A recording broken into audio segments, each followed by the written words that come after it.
Water school tribute. Not Mike's in order. All right, it's a little tribute. Mike's in order. Your That's interest all. in your qualifications and your skills.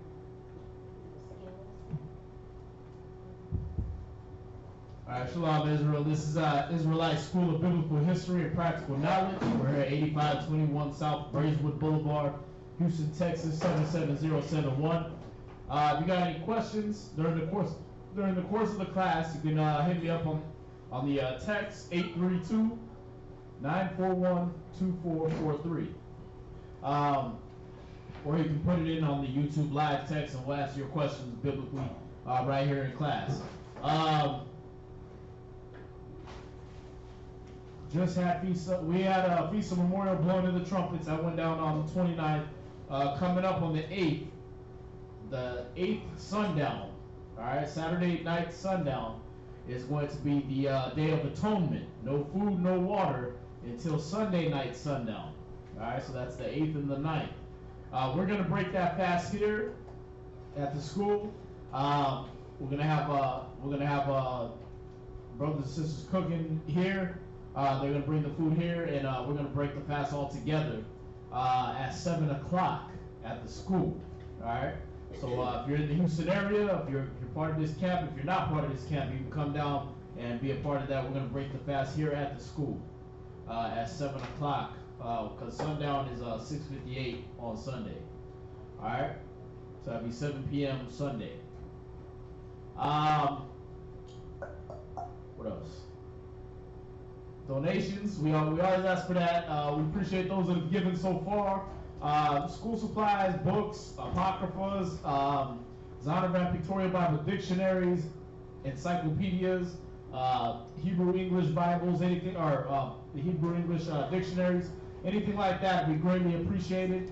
And you can send that to the school address, 8524 South Braeswood Boulevard, Houston, Texas, 77071. If you have any monetary donations, you can give those at the Wells Fargo, your local Wells Fargo. Put that in account 101-580-6167. And again, we appreciate those that have been given already. And whatever's on your spirit to give, it helps out. All right, it's needed and it helps out. I think that's all the announcements for right now. We'll give you more updates on whatever feast days will be coming up and everything like that, because we had Tabernacles coming up after Day of Atonement. So we'll let you know when that is and how we'll be celebrating that. All right. Any questions for the first hour of class? We always reserve that for questions. So if you got them, let's hear what you got. Y'all doing okay here? Time. Come.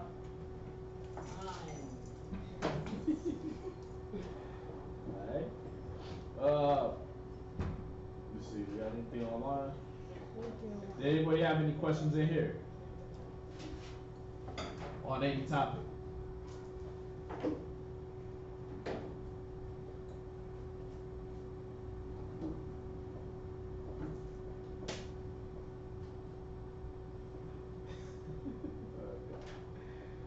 Here we go.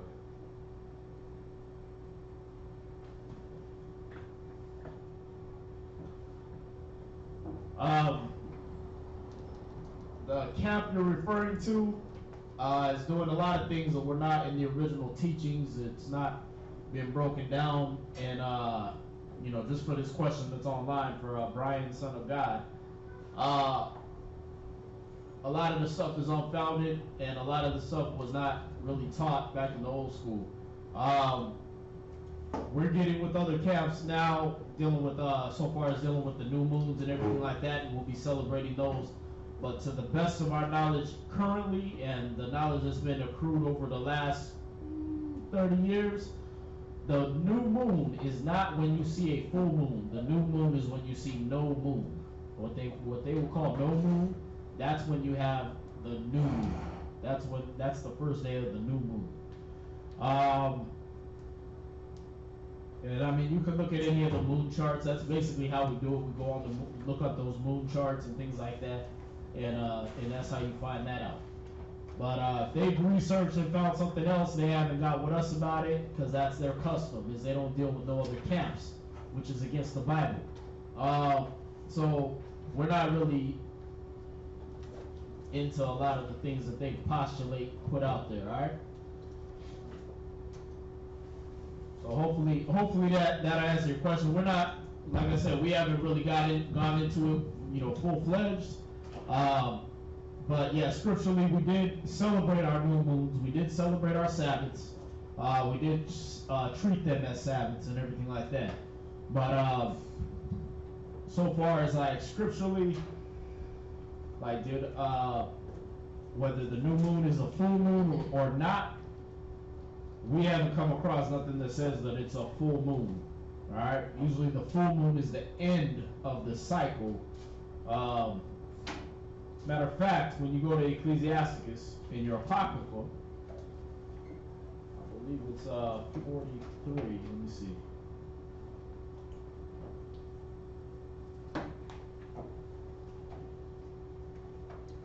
Verse 6. Yeah, we're gonna start at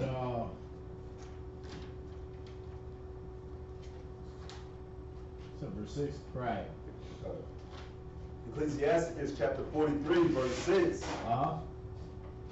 He made the moon also to serve in her season for a declaration of times. So we're in Ecclesiasticus chapter 43, verse 6 in your Apocrypha. Alright? So the moon was made to declare times. Alright, so that's where you got brothers saying that we celebrated the new moon as a Sabbath and things like that. The scriptures say that we use the moon as a declaration of times. All right, we're not worshiping the moon, so that's clear. We're not into moon worship like witches and wicked and all that stuff like that. But we did at these certain times that the moon declared have a feast. All right, go ahead. And a sign of the world. Right. From the moon is the sign of feast. Right, so from the moon we get the sign of feast. Go ahead. A light that decreaseth in her perfection. So when she's perfected, when there's a brand new moon, the light decreases.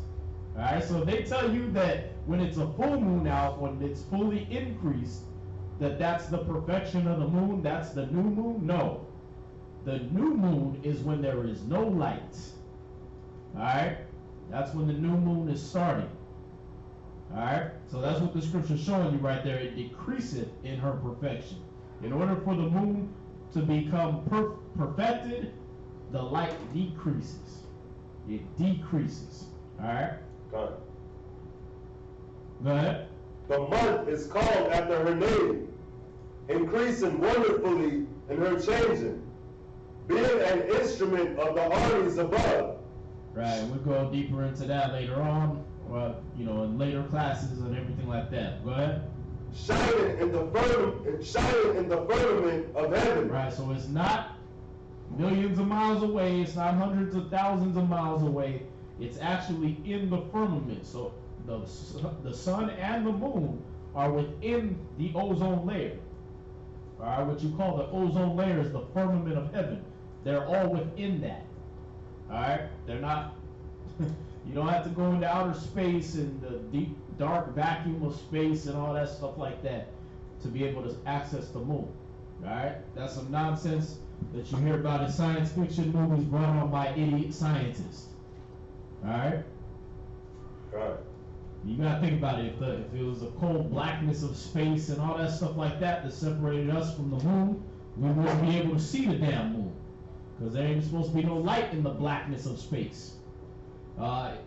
If space is so cold that on the dark side of the moon you just freeze to death, or on the dark side of Mars you freeze to death, then how do we get the rays of the sun over here? That don't make no damn sense.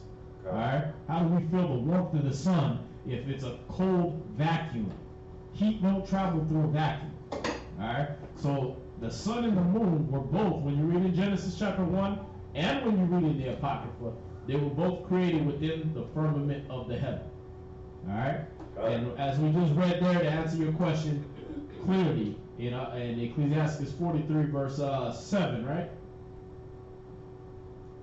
Ecclesiastes 43 cut. that it decreaseth in her perfection. Cut. Alright, so that new moon is going to be when there is no moon. He said it keeps freezing up. Do we got to restart that internet? Because I know it was doing that on my phone. It keeps freezing up, playing videos and stuff. Try. The strength is fine. Are they on it back there?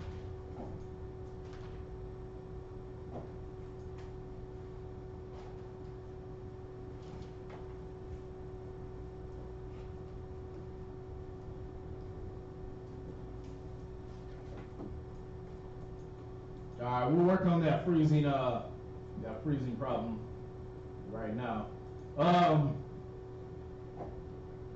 But did that hopefully that answered your question. If not, just send it in. You got any other questions?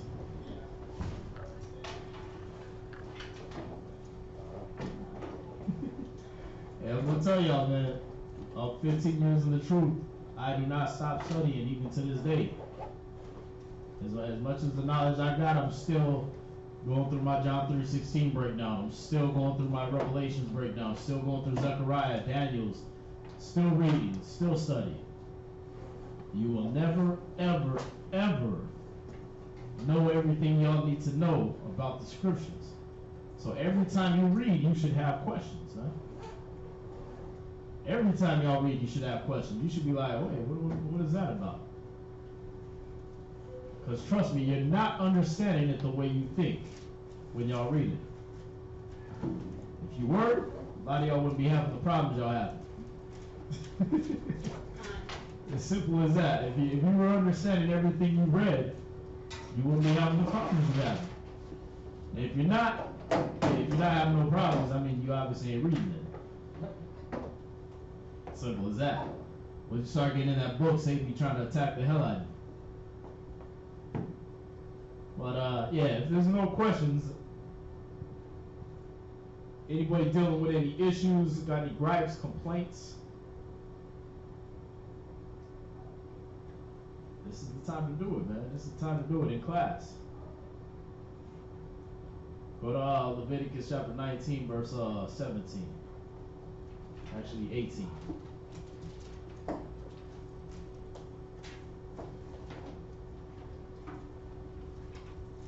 And 18? Yeah. Cut. Con. Con. Got it? Ready? Cut. Fine. Now, this is the book of Leviticus chapter 19, verse 18. Thou shalt not avenge, nor bear any grudge against the children of thy people. See that? So you're not supposed to bear no grudges against the children of your people. You're not supposed to bear a grudge toward another Israelite, toward a brother, toward a sister, toward anybody. So if you got issues with a brother or a sister for any reason, y'all should bring that out, man. Y'all should bring that out when there's time. Alright? Because bearing that hatred, it just destroys our nation, man. Going behind each other's back and you talking about this person to this person and they talking about you to somebody else. That's how you destroy a nation. You understand? Our job is to gather together as a nation not desired. Our job, our goal, is to unite Israel, not divide it. Y'all see that? So if y'all got it, y'all need to bring it out when y'all come to class. If y'all have to do it before we go online, say something. It's all good. I mean, the camera ain't really pointed at y'all anyway, is it? Wow. So they don't know you. Alright? They don't know you, but it might help them with some stuff they got going on at home. Alright? But just wanted to get that out just in case it was going on out there. I know life ain't always just hunky dory for everybody.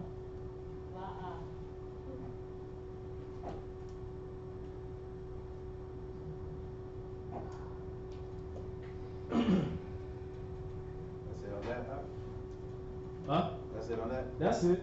Oh. Yeah.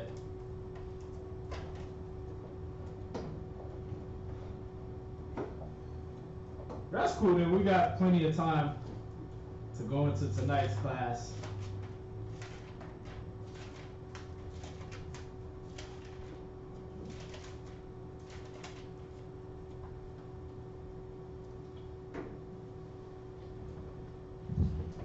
So tonight's class is about believing in yourself. All right, and I want to go through this because we go through several classes, and I gotta really pound this. I'm gonna say this point again because we're gonna get people to look at this and be like, believe in yourself. Oh, he teaches some Oprah stuff. You know what I mean? Just believe in yourself. You're your own personal power and all this stuff like that. That's not what this is about. All right. This is about having self-confidence, believing in yourself, and believing in the Most High that's in you. All right, so I'm gonna hammer this point home a few times so that people don't just look at the title, because we got a lot of people with short attention spans. They look at the title and they say, okay, these niggas is off. You're like, you don't feel like watching the whole class. That's cool. The title of the class is Believe in Yourself. All right, and we wanna do this for Israel, man, because we gotta establish people's confidence, man. Well, for one, you gotta know why you're here. You gotta have a goal and a reason you're here. You understand? It gotta be important to you why you're here. You're not just here to gain some knowledge so you can sound deep. You understand? That helps. That knowledge is gonna help. When people come against you or come with some current event that's going on, you'll be able to comfort them through the scriptures or through your understanding of the scriptures and everything. But the thing is if you don't have confidence in yourself, how can you ever begin to believe in the Most High? Y'all see that? You can see you. You can go in the mirror and see you. You can feel you. You can experience yourself all day long, right? So if you can't believe in yourself, then how are you ever going to believe in the Most High? How can you ever believe in Yahweh who you haven't seen? Y'all see that? How can you have faith in these scriptures that were written thousands of years ago? When you don't even have the confidence to believe in the strength that's in you, or believe in how you were created. You understand? So we're gonna go through these scriptures. Give me first John chapter 4. We're gonna start at verse 2. 1 John chapter 4, verse 2.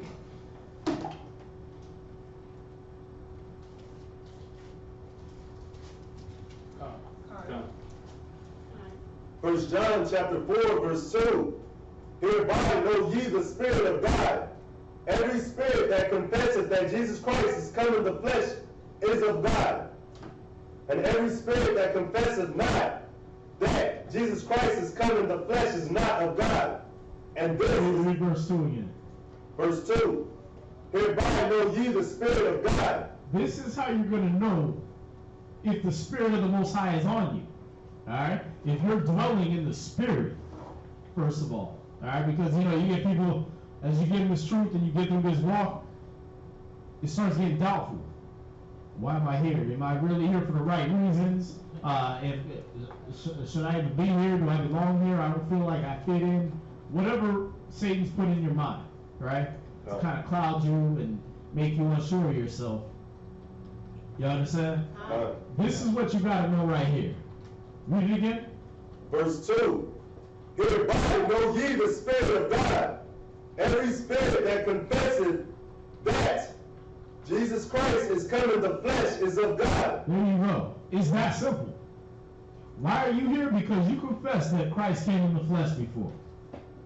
You understand? That's why you're here. That's how you know that the Spirit of the Most High is in you. So if you have to check yourself and be like, am I in the Spirit or not? Hey, how's my spirit? It's an inside joke, but brothers and brothers out there, what kind of vibration am I giving off? Right? Like, if you don't know, then how the hell am I supposed to know? The scriptures say, what man knows the mind of a man except the mind of that man? You see that? Except the spirit of the man that's in him. So how you going to know, how am I going to see, oh, okay, your spirit is strong or your spirit is weak? You're supposed to know that. Are you walking with the Most High or not? Y'all see that? Right. But if you've confessed that Christ came in the flesh, then the Spirit of the Most High is already in you. All you have to do right there, that's your foundation. Now you just got to build on that. You understand? Right. It's that simple. Go ahead. Verse 3. And every spirit that confesseth not that Jesus Christ is come in the flesh is not of God. And this is that spirit of Antichrist. Whereof. So if you don't believe that, then you're not. See how easy that is? All right, y'all can go home. Nah, as simple as that, man. If you don't confess that, then you're not in the spirit. You see that? Right. So when any of these cats get at you on Facebook, we don't believe in Christ, just unfriend them. You know what I mean?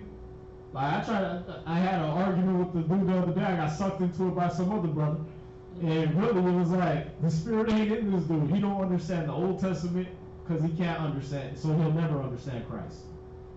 You see that? Everything about the Old Testament that shows Christ is that don't mean that don't do that. Okay, well, fine. That's why you don't got the spirit. You don't got the spirit that the Old Testament should have gave you. You know what I mean? Those brothers in the spirit in the Old Testament. Even though the law was sealed, that certain elect, it was like, I get it. I get what the law means. That's why David ate the showbread, right? Yeah, I know it's not lawful for us to eat it. These guys ain't had sex in 3 days or nothing like that. They clean, so let them eat. They dying. Who's gonna praise the Most High in the grave?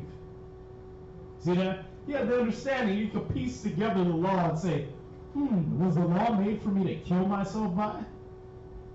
Or did the Most High give us the law unto life? See that? Right. So he had the understanding. So if anybody's outside of that and they're like, oh, okay, I don't confess that Christ came in the flesh. Cool. You don't got the spirit. I don't need to talk to you. There's no point. Y'all see that? But those that do, you that do, assure yourselves that you don't have to check with another person and be like, hey, how's my spirit? Hey, where do you see me stumbling at? Hey, am I in the spirit? You don't have to do that. You understand? You don't have to look in the mirror and give yourself self-affirmations in the morning and I think I'm in the spirit. Do you look like you're in the spirit? Oh, do I still look like I'm out of the spirit? You don't gotta do that. You understand? If every day you wake up and you Barakatah Yahweh Bahashemi Hawashai, if every day you wake up like that and you confess that Christ came in the flesh, you got the spirit in you. As your foundation, as your base. Y'all see that? Now, are you going to do things that are out of the spirit? Yeah, anything you do that's sin, that's out of the spirit. You understand? But that doesn't mean that the spirit doesn't reside in you. Y'all see that? Saul did it, right? Saul, one minute he's over there prophesying, Saul one of the prophets. Next minute he's an idiot. You know what I mean? He's throwing spears at people and everything. Yeah, you're going to stumble. But that does not mean the spirit doesn't reside in you as a foundation. But it's how you build on that. Y'all see that? That you're really gonna measure yourself by. You see that? So this is your foundation. If you confess that Christ came in the flesh, then you're in the spirit. You had your hand up, sis? I did. You answered it. My question is kind of like, how do you measure yourself? Like, that you just said that. Oh, okay, all right. Let's see. We got. Is there anything book or Bible that says when Christ was born?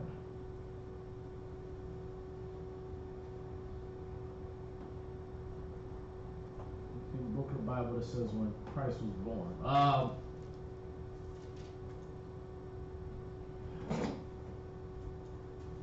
Yes. Now let's go to Luke chapter 12. We'll kind of segue, but we still had that first hour open for class.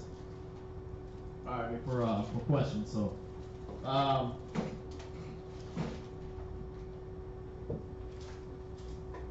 the Passover, sir? yeah, the time of Passover when Christ was born. Go ahead. It's 2 and 40. All right. Luke chapter 2, verse 40. Yeah, that's right.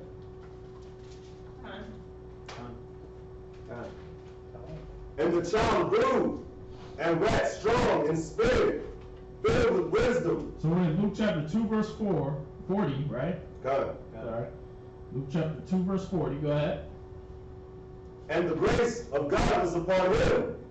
Now his parents went to Jerusalem every year at the feast of the Passover. And when he was 12 years old. So at the time of the Passover, which is late March, early April, you got Christ being 12 years old. Alright, so basically his birthday is at the time of life, during the Passover. Alright?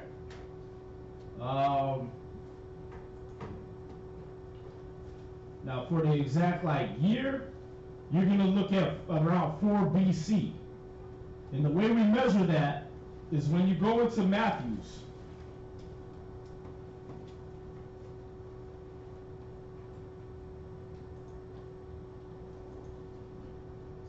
You got King Herod.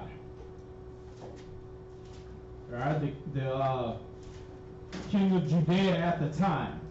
Matthew chapter 2. Now when Yahushua was born in Bethlehem of Judea in the days of Herod the king, behold, there came wise men from the east to Jerusalem. Right? So this King Herod, you're going to find out he ruled in a certain time frame. Alright? Now when the scriptures tell you that they are dead which saw his life, let's see.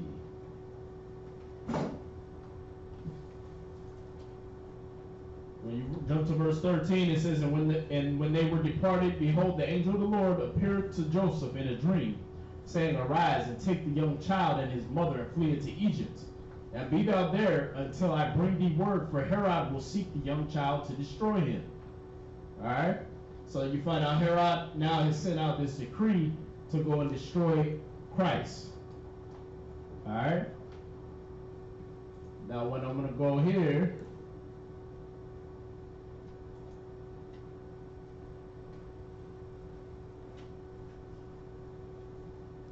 you got verse 20. I'm going to start at 19. It says, But when Herod was dead, behold, an angel of the Lord appeareth in a dream to Joseph in Egypt, saying, Arise and take the young child and his mother, and go into the land of Israel, for they are dead which sought the young child's life. Alright? So it says, And he arose and took the young child and his mother, and came into the land of Israel. But when he heard that Archelaus did reign in Judea in the room of his father Herod, he was afraid to go thither. Notwithstanding, being warned of the Most High in a dream, he turned aside into the parts of Galilee. Alright? So, when Archelaus reigned, Christ was about 2 years old at this point. That's why Herod had sent out the decree when the wise men came back to him, or when he got word that the wise men hadn't came back, and he found out, we're at verse 16, then Herod, when he saw that he was mocked of the wise men, was exceeding wroth, and sent forth, and slew all the children that were in Bethlehem, and in all the coasts thereof, from 2 years old and under, according to the time which he had diligently inquired of the wise men. Alright? So he slew all the children 2 years old and under, based off the time when he knew Christ was born from the wise men telling him. Alright? So when Archelaus reigned, Christ was about 2 years old. So let's go into the Zondervan and see, get a better understanding. But the general consensus is that Christ was born around 4 BC, or before the Common Era, they say, BCE. So let's look up Archelaus. And I'm going in the Zondervan Pictorial Bible Dictionary. You can look him up online, I'm sure.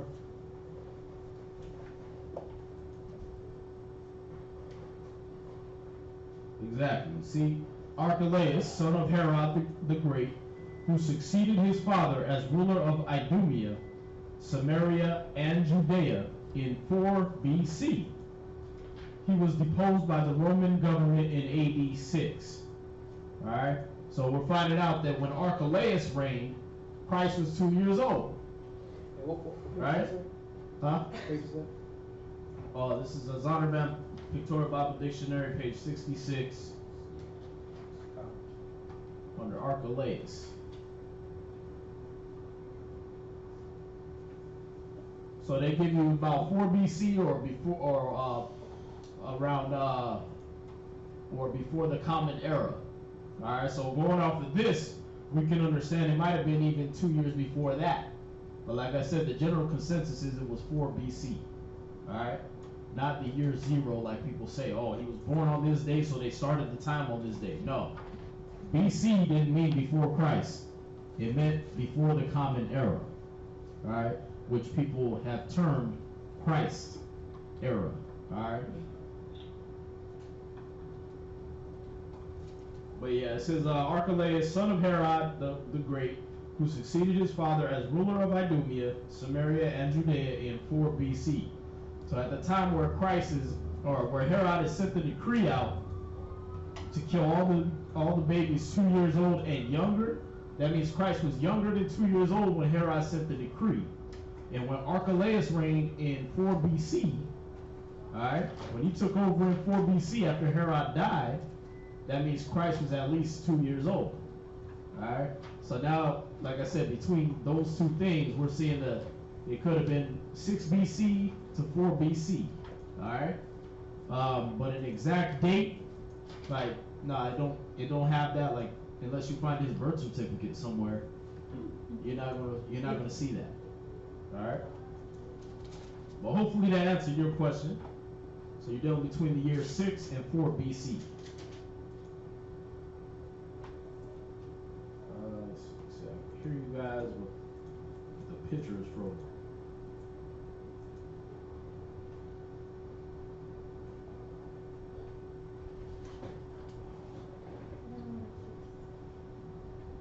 I don't know. It's working on mine.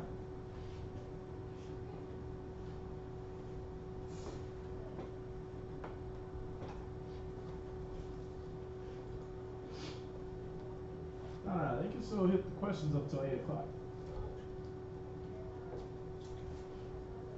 Did you put that? Mm-hmm. Nah, they can still do questions. I mean, Yes, sir. yeah.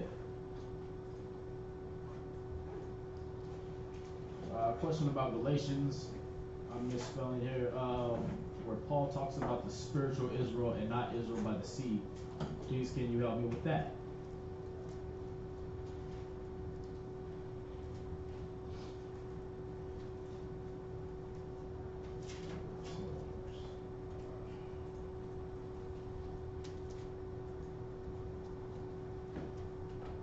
Okay, all right. So we got Robert Sanders. He's asking in Galatians, I'm pretty sure he's talking about 8 over there. But where Paul is talking about spiritual Israel and not Israel by the seed, please can you help with that? There's not an 8 in Galatians, unless you're talking about like chapter 8. Yeah. No, chapter 8. No, I'm thinking Romans 8, but let's see. Might be 3, might be Galatians 3, chapter 3, verse 15 and now. Yeah, let's see.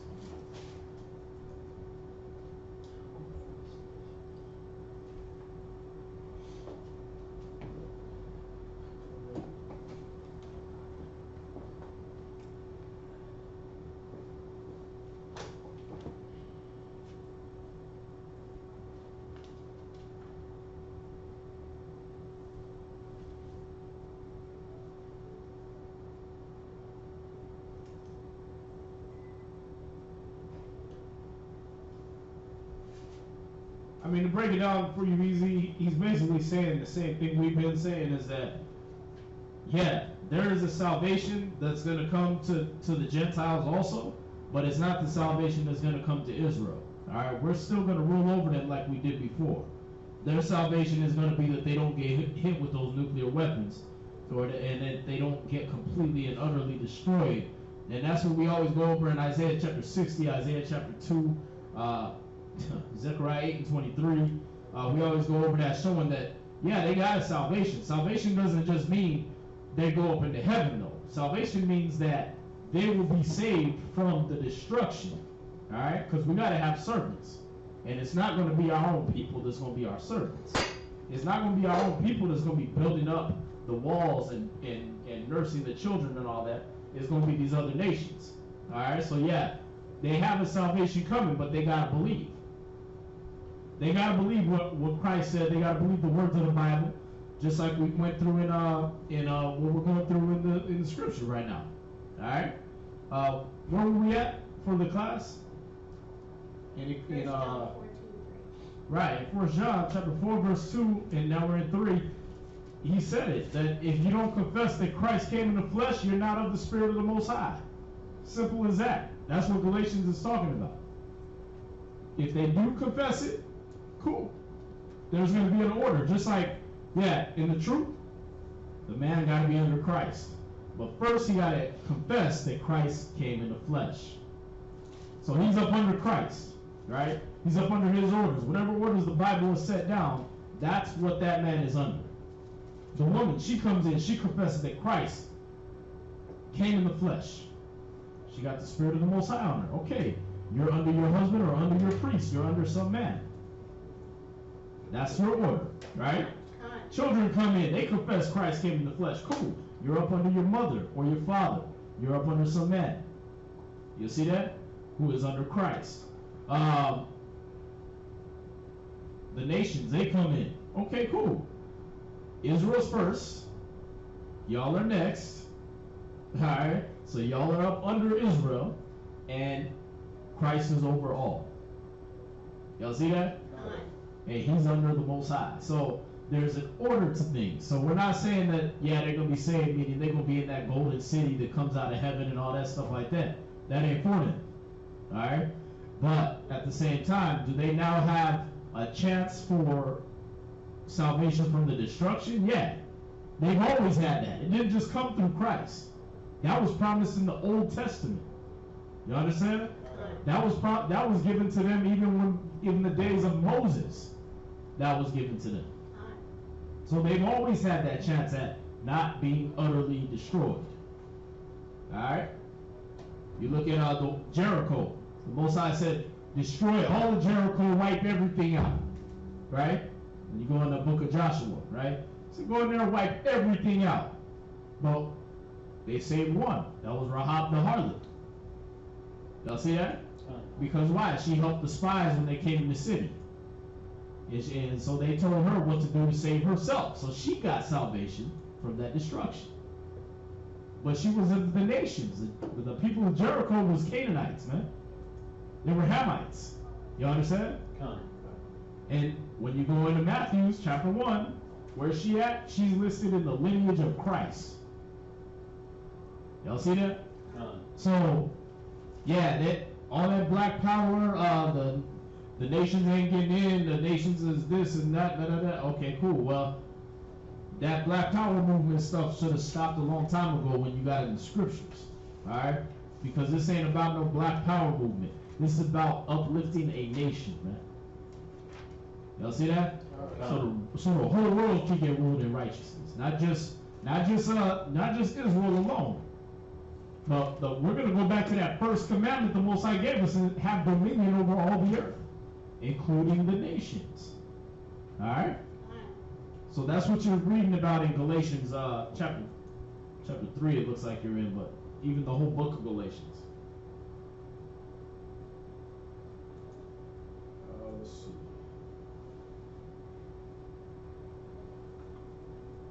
Alright?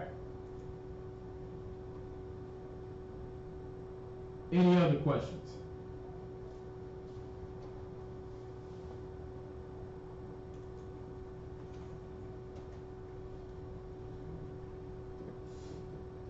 Yeah, if y'all got them, before this hour goes out, you can go ahead and send them in, and I'll answer them. But we're gonna go back into the class. Some of them flow right into the class, but let's get that again, man. 1 Peter chapter 4, 1 John chapter 4, verse 2 again.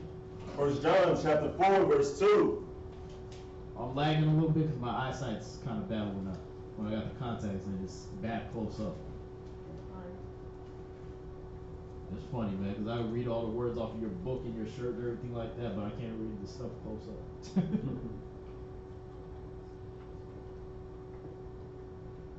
Yeah, go ahead. 1 John chapter 4, verse 2. Hereby know ye the Spirit of God. Every spirit that confesseth that Jesus Christ is come in the flesh is of God. So to strengthen yourself in the truth, and to strengthen you Israelites about yourself, all right, and give you that confidence in yourself. If you confess that Christ came in the flesh, you're of the Most High. That's your basic foundation right there. That's all you need to do. If Satan tries to hit you with the, I don't know why you're in the truth, you know, because he comes in your voice, so that's why I'm saying it first person. He comes at you and you're sitting there thinking, I don't know why I'm in the truth, or do I even have the Spirit on me? I keep messing up. Am I even in the Spirit? All you got to do is ask yourself this: am I confessing that Christ came in the flesh? Y'all see that? So that way there's no doubt. There's no confusion. There's no second guessing. You understand? You are of the truth if you confess that Christ came in the flesh. That's your basic building block right there. Then on top of that, you got other things, your works. You understand? Your belief, what you do with all that. You understand? So, you know, your scriptures, your knowledge, everything like that, that's what you're adding to it. Your patience, your faith, all that you add to your knowledge that the Most High is in you. All right? Got it. But this is how you know if you're of the Spirit or not. Read on. Verse 3. And every spirit that confesseth not that Jesus Christ is come in the flesh is not of God. And this is that spirit of Antichrist, whereof ye have heard that it should come, and even now already is it in the world. Right, let's see, man. They keep saying it's freezing.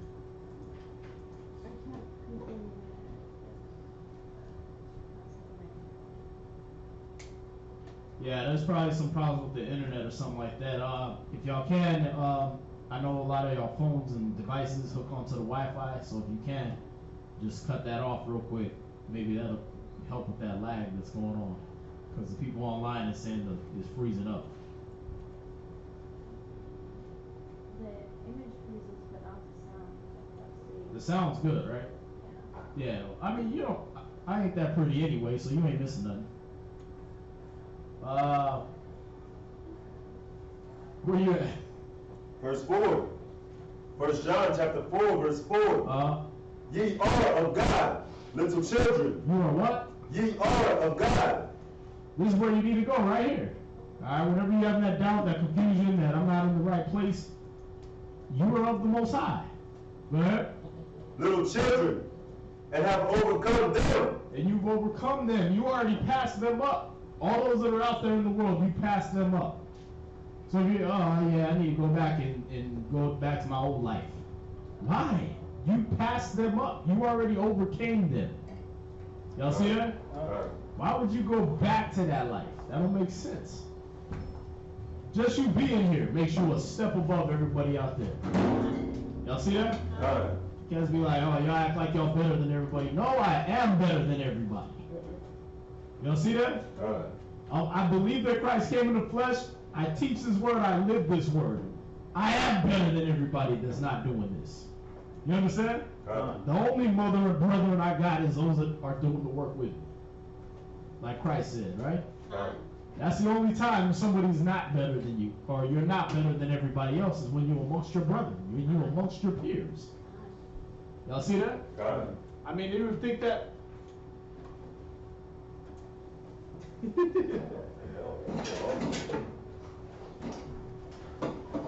It'll be a good class, man. Same trying to hit from all angles. It's all good. Only thing they could do was hear us, right? All they could do was hear us. Now they can't hear us.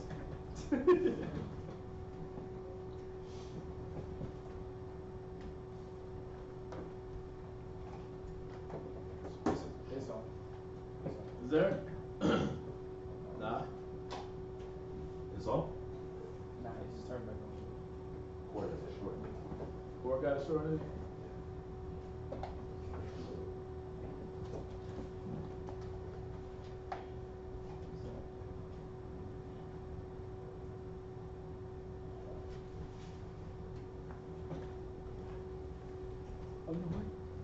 It's already pushed all the way in. Two? Stand by break. So, Stand by break. Pushed all the way in. yeah, just, you can still tap.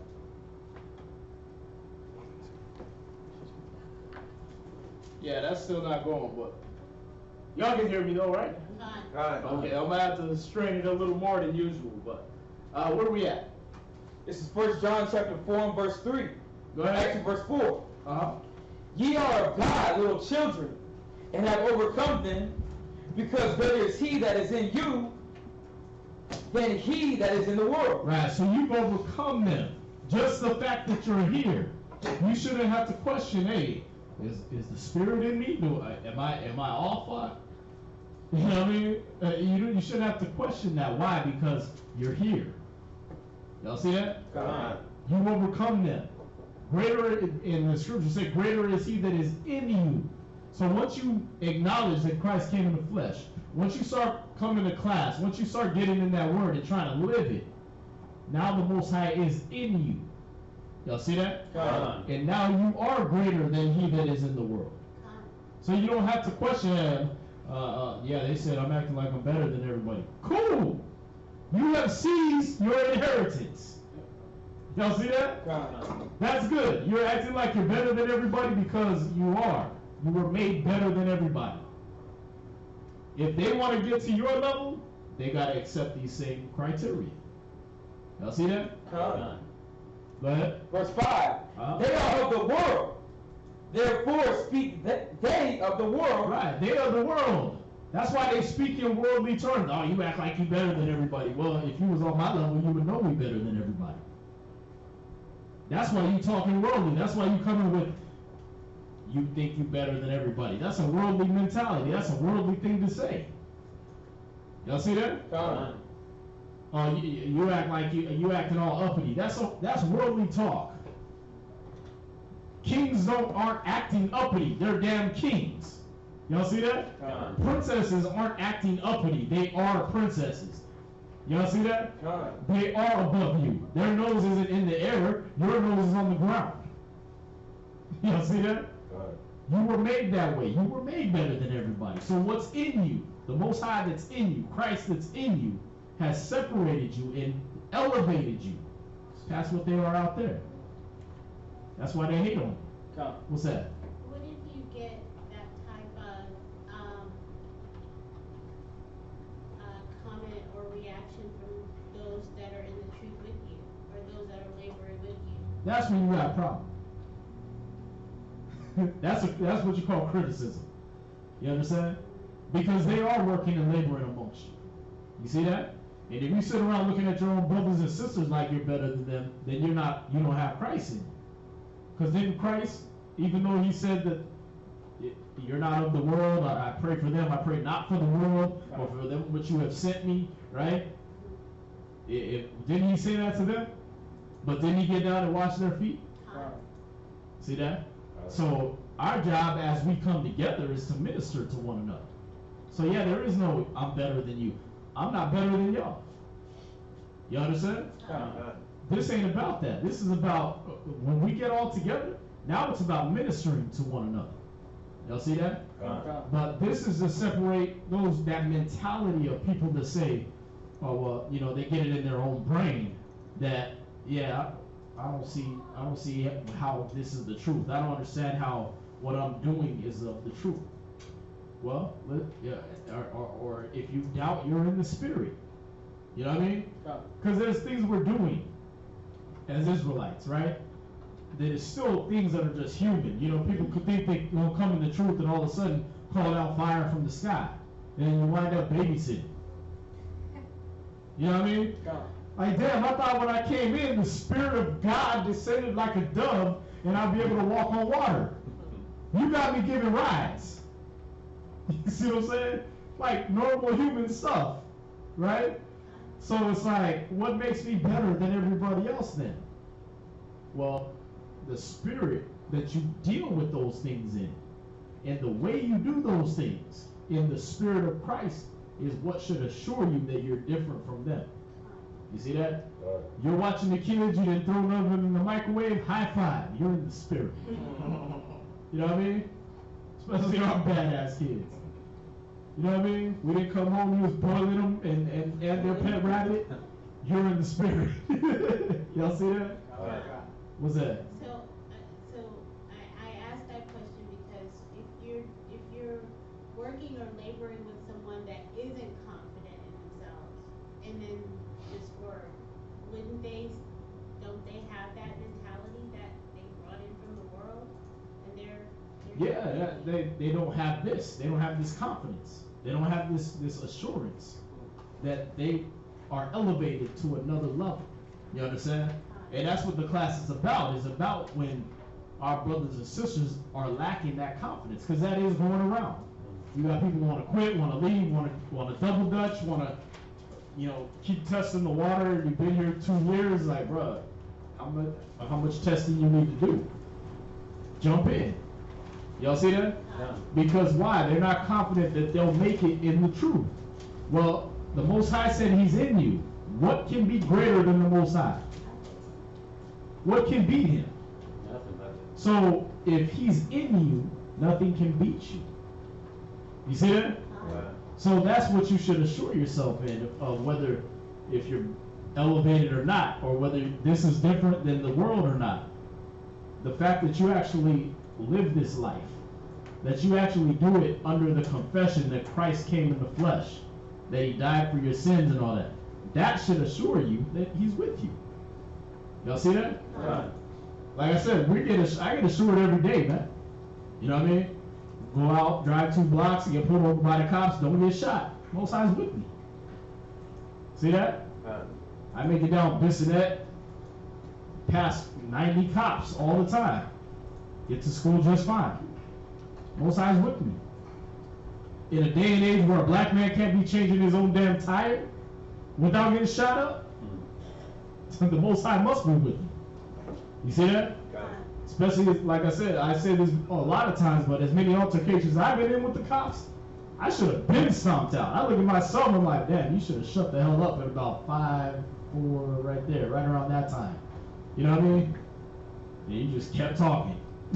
You see that? I look at the videos where these cats are getting shot, I'm like, damn, they didn't even get as far as I did with the cop. You know what I mean? Shoot, I done reached in the back seat to grab licenses and everything like that, reached in bags, reached in glove compartments, everything, and I got shot.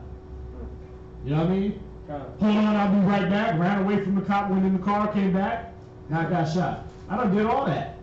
Slammed one into a damn door on accident at a damn Best Buy. Not been shot, not tased, not beat. You understand? Done. So, the Most High is with me. So when I go out amongst niggas, and they are like, you act like you better than us, I am. You know what I mean? You go out in that world not knowing what I know and get shot. Get beat up with your mentality. I'm not. Even when I was in the nigga mentality you're in, that didn't happen to me. Because the Most High is in me. I was just out of the spirit that time, but He's still with me. You see that? Right.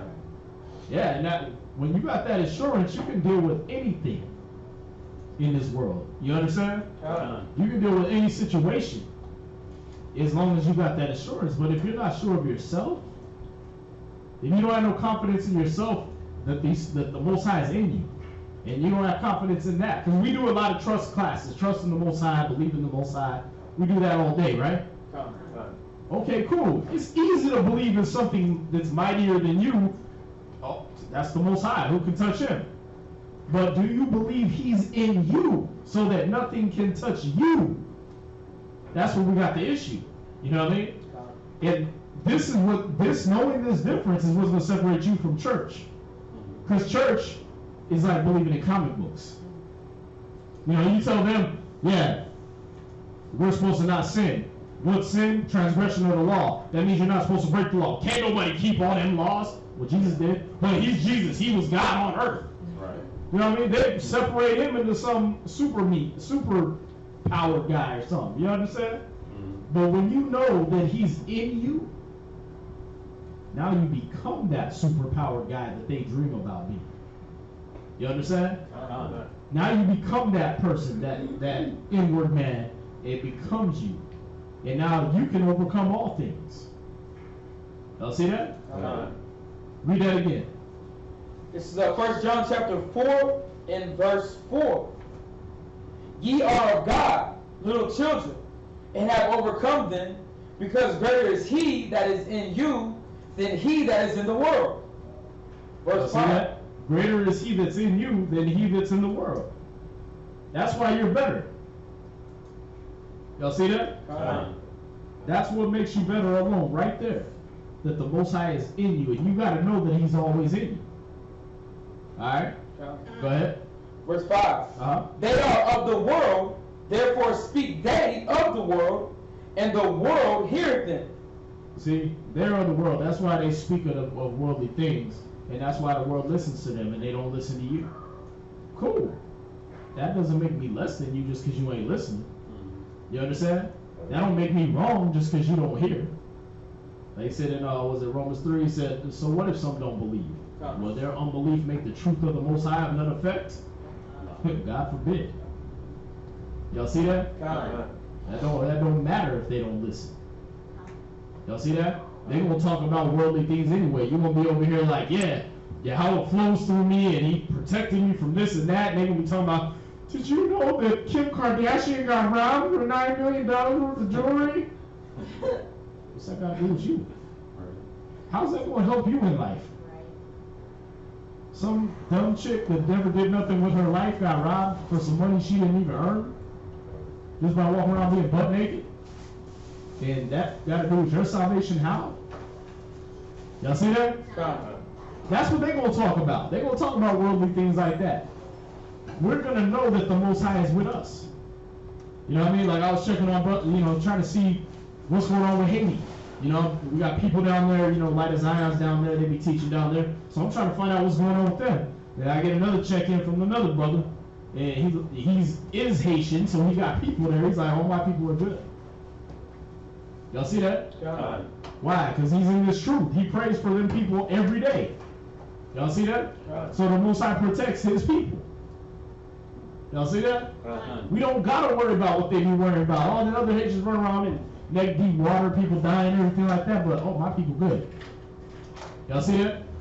We don't gotta worry about those things in these times. Because the Most High is with us. Y'all see that? Where you at? This is 1 John chapter 5 and verse 6. We are of the Most High. He that knoweth God heareth us. See that? Whoever knows the Most High, they hear us. If they don't hear you, it's because what? They ain't at that level, man. The Most High didn't choose them. Y'all see that? The Most High didn't pick them to hear you. The Most High didn't pick them to be heard or known about. That's what we're going to find out in these scriptures. The Most High don't even know them.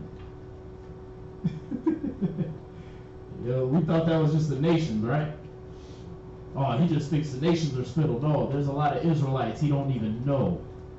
He don't know they exist. Why my baby die in the streets? Because the Most High don't know him. You know what I mean? Oh, Jesus, why you didn't save my baby? I don't know you.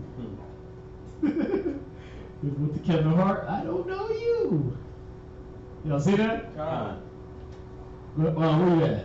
This is verse 6, second precept. Read on. He that is not of the Most High heareth not us. Hereby know we the spirit of truth and the spirit of error. Y'all see that? This is how you know. This is how you know whether you're on point or you're not. Whether you're in the truth or you're not. It's that simple. Y'all see that? Am I still confessing that Christ came in the flesh? Am I still coming to class? Am I still studying? Is that desire still in me? See, where you know you're slipping is if you can look at yourself. Actually, the fact that you look at yourself actually separates you from the people in the world. Y'all know that? They like what the scriptures say, man. The natural man that looks at himself in the glass and walks off, forgets what manner of man he was, right? That's how they are, man. They wake up, slime all over their face, crusting their eyes, you know what I mean? Dookie stains in their drawers. And they act like ain't nothing wrong and walk out the door. Spirit just jacked up. They don't care. Man, you ain't got no common courtesy? What's that? You understand? Yeah. That's how they roll. We're not like them. We're separate from them because when we look in that mirror, we make sure we're on point. You see that? When we look in these scriptures, we make sure we're on point. Y'all see that? That's why it's important for y'all to keep that study mind. Keep that mind of looking in the scriptures and examining yourself according to the scriptures. Y'all see that? Go ahead. Was that it? Verse 6? Yes, sir.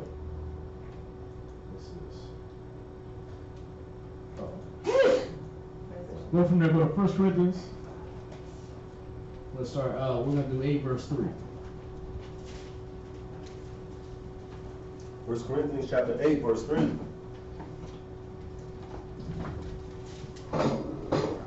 Any questions so far? Done. Alright.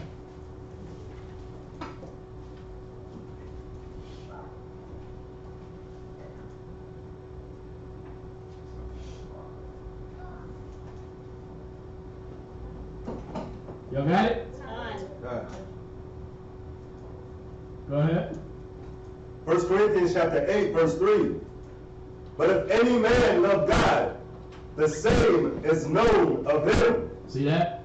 The only way you're known of the Most High is when you love Him. Y'all see that? Now, what is the love of God? Scripture. We'll read where you're at again. Rip and get.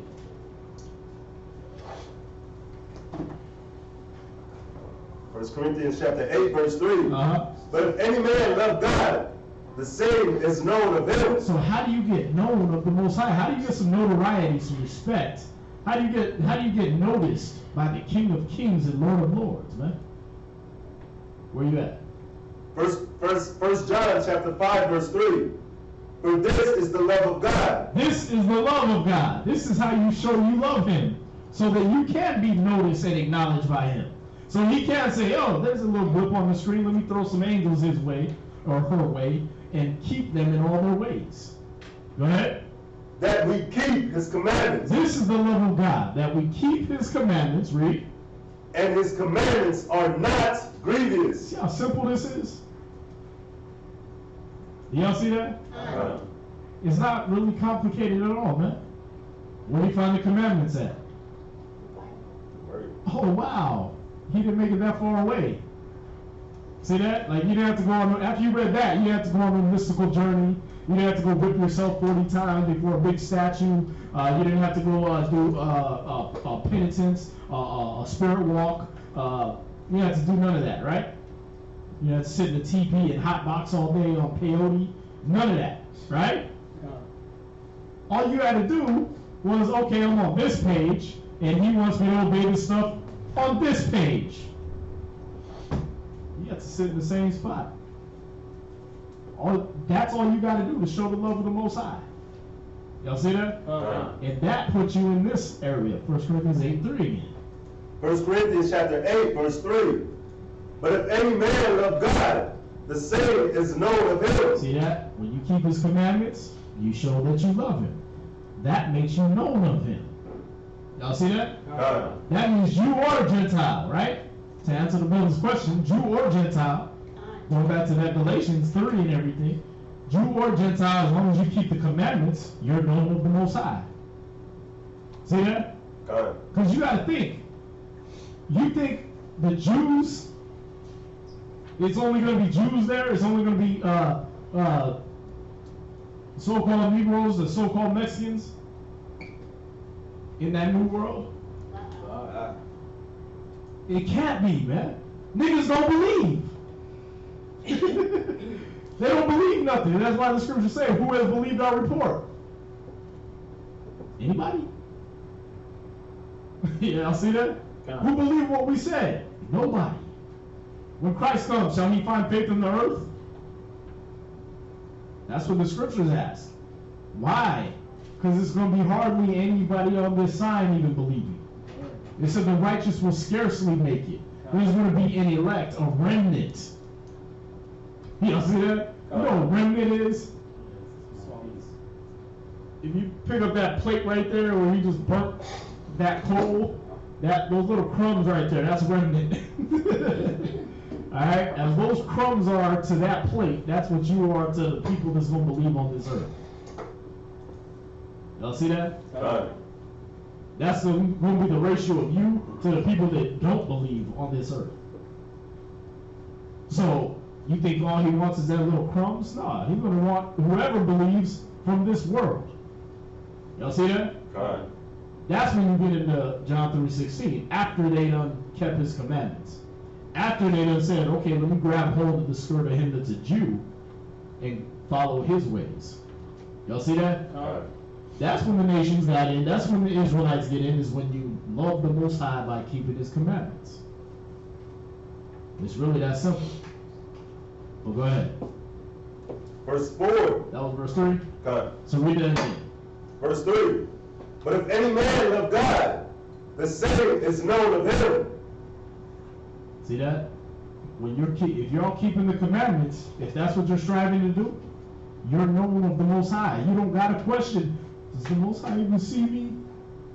You don't got to do that. You don't got to let them stupid thoughts come in your head. And I'm saying it not because they're your thoughts. They're not your stupid thoughts. Satan put those stupid thoughts there. You're only stupid if you feed them. You understand? You're only stupid if you follow those thoughts. What's that?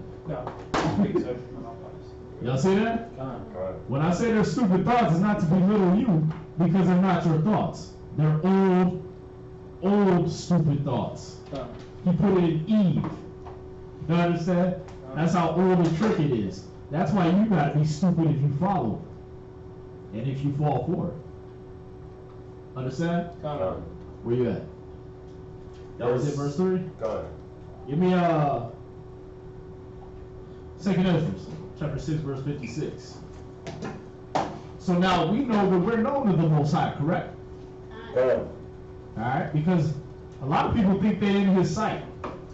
They think just because they moving around in class, or because they put on some fringes, that they're known of the Most High. Not if you ain't keeping the commandments. Not if you're not showing the love of the Most High towards your brothers and sisters. Y'all see that? If you're not showing that love toward the Most High, you're just like the nations, man. And this is what he thinks of the nations. Read that. This is 2nd Ezra chapter 6 and verse 56. As for the other people, which also come of Adam, thou hast said that they are nothing. They are what? Are nothing. They are nothing. That's why you're not. That's why when these niggas in the world get shot, killed, stabbed up, hit by cars, hit by tornadoes, hurricanes, right? Most I don't even know them. And he put that in the book, so you got all these atheists jumping out. See? What kind of loving God would do that? The same kind of God that said if they don't, if they don't serve him, he don't know them. See that? That's like somebody walking up to me. Why you just say my kid from getting hit by a car? I don't know you. I didn't know you had a kid. You never existed to me. See that? If my Willa was at my house and the car was coming down the street, I damn sure I'm going to be able to save him. Because I know him. See that? He's in my radar. Y'all see that? That's real. My son, he's in my radar. My brothers, my sisters, they're in my radar. But just a random stranger just walk up, like, slap me in the face. You got my son killed. You didn't help him. I don't even know you. That's what all the Most High thinks when these atheists pop up. What kind of loving God would let 100,000 people die in a hurricane? I don't know them. You see that? I'm not keeping track of them. That was your job. Did you do anything about it? That'd be the same question I'd ask if I was the Most High. Well, what did you do about it? You know what I mean? You could have done something. You seen the weather pattern. Why you didn't make a trip down to Indonesia and save them 100,000 people? You know what I mean? Hey, you could have said, why you didn't go to Haiti and start building a dam or something? What the hell is wrong with you? It was in your power. Why didn't you do something? Because you don't know them either. See that? And that's the same thing. If they don't serve the Most High, they are not known of the Most High. So how do I assure myself? How do I know I'm in the truth now? I'm asking y'all. How do you know you're in the truth based off of what we just read? How do you know the Spirit of the Most High is with y'all? Based off of what we just read. Not that scripture, but what we've been going over. You obey the law, statutes, Or and do you commandments. want us to answer? No, it's a real question. Oh. You can actually answer it. Yeah, what's that, Brandon? Because we believe that Christ came in the flesh. Because we believe Christ came in the flesh. What else? Abadiah. Because we try to keep the commandments to the best of our abilities. Because we keep his commandments. Y'all see that? That's how we know that we're known of the Most High. Y'all see that? Where you at? This is 2nd Ezra chapter 6. Nah, what? I say, spreading his word. Spreading his word. That's how we know we're known of the Most High. Y'all see that? I mean, in whatever office you're doing, you gotta know that the Most High is with you as long as you're doing it toward Him. That's what He said. Is as long as you're doing it with conscience sake toward the Most High, right? And you endure grief, suffering wrongfully, right? That's when you're known. So your conscience is toward the Most High when you're watching the kids, right? You're in the Spirit. See that? Your conscience is in the Most High when you're given a ride. You're in the Spirit. If you're going to work for Esau, even if you got your AT&T shirt on, right? If you go in and do that, you digging ditches and laying fiber optic cables all day. You know what I mean? And you dropping your tights and have your mind toward the Most High, guess what? You're in the Spirit. You don't have to ask. You understand? You don't have to guess and wonder. You don't gotta just be, oh yeah, you're at EO, so you're in the Spirit. No. We done have plenty of niggas up at EO not be in the Spirit the whole damn day. You know what I mean? Like, oh hey, what you doing up here then? Oh, I just came up here for the phone numbers. You know what I mean? You doing the Marshawn Lynch, I'm just here so I don't get fired. You know what I mean? Like, really? You ain't in the Spirit. You ain't doing what you're supposed to do to please the Most High. Y'all see that? So it don't matter if you, even amongst the brethren or not, if you're doing it with the conscience sake toward the Most High. Y'all see that? Toward your nation, toward your people. The Most High is going to be with you. You don't have to ask. You don't have to doubt. Y'all see that? You finish that? Go ahead. But be like unto spittle, and has likened the abundance. Read it from the top. Read it from the top. This is 2nd Ezra chapter 6 and verse 56. As for the other people, which also come of Adam, thou hast said that they are nothing. But see that? All the people that come from Adam, you said they were nothing. All Adam's children. Y'all see that? Righteous Adam, who had that one mistake. You don't hear about Adam making no more mistakes after that. See that? 930 years, you don't hear nothing about Adam messing up no more. Y'all see that? So that was his one thing. But from him, or from that, from all his lifespan, right? You don't hear about no bad things happening. So, read that again. As for the other people, which also come of Adam. So all them other people that come from Adam, they should be righteous too, right? Oh, that's Adam's seed. I mean, David, he had Christ and Solomon and all that come out of him. And he established their kingdom forever. So Adam's kingdom, surely, off of just one sin, he should be established forever. But guess what? All the other people that come from Adam, what did he say about them? Thou hast said that they are nothing. They're nothing. I don't know them. Y'all see that? That's why I don't save them. That's why I don't give a damn if a hurricane, monsoon, a flock of butterflies, flock of ducks kills them. There's no protection. Y'all see that? Go ahead. But be like unto spittle. They're like what? Spittle. Spittle. Y'all see that? That's it. You just meant to be thrown away. You ain't nothing. Go ahead. And has likened the abundance of them unto a drop that falleth from a vessel. See that? That's how he thinks of them. So how do you know that you're separate from them? How do you assure yourself and say, yeah, I'm in the spirit, I'm in the truth? Because the Most High hasn't treated you like them. Right.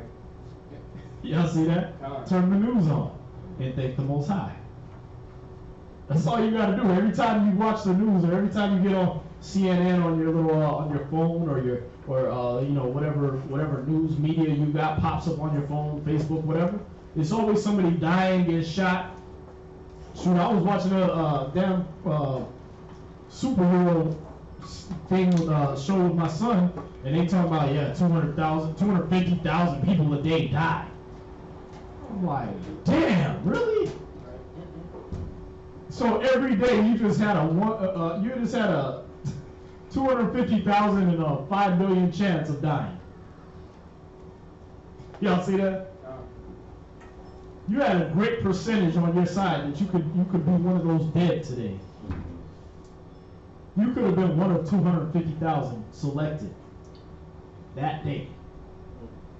So every day you wake up should be like, damn, at least I'm not like them.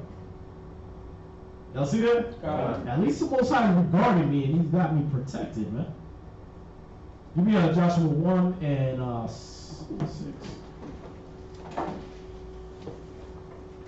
7. Sorry, 1 verse 7.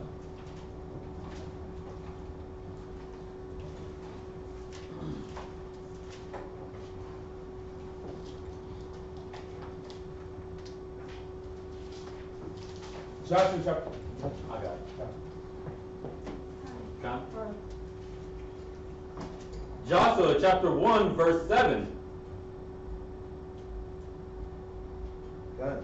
Go ahead. Only be thou strong and very courageous, that thou mayest observe to do according to all the law. I want somebody to look up the word courageous. Read it again. Verse 7. Only be thou strong and very courageous, that thou mightest observe to do according to all the law, which Moses the servant commanded thee. Go ahead. Turn not from it to the right hand or to the left, that thou mayest observe whatsoever thou goest. Whithersoever thou goest. 8. Right, that thou mayest prosper whithersoever thou goest. See that? So what do you got for courageous? Courageous. Hardy to encounter difficulties and dangers. Hardy to encounter difficulties and dangers. See that? You're not afraid to encounter difficulty and danger. Go ahead. What else you got? Adventurous. You're adventurous, right? Not tempting the Most High adventurous, you know what I mean? But you're adventurous. You're not afraid to be in a new situation. You're not afraid of what the next day is going to bring.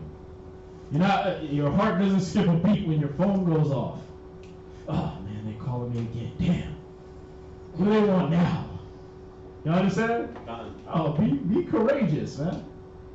Y'all see that? Go ahead. Was that it? It What says else brave, bold, daring, intrepid. See, brave, bold, daring, intrepid. Y'all see that? Brave. Y'all gotta be brave, man. Go ahead. Oh, that was it. Right.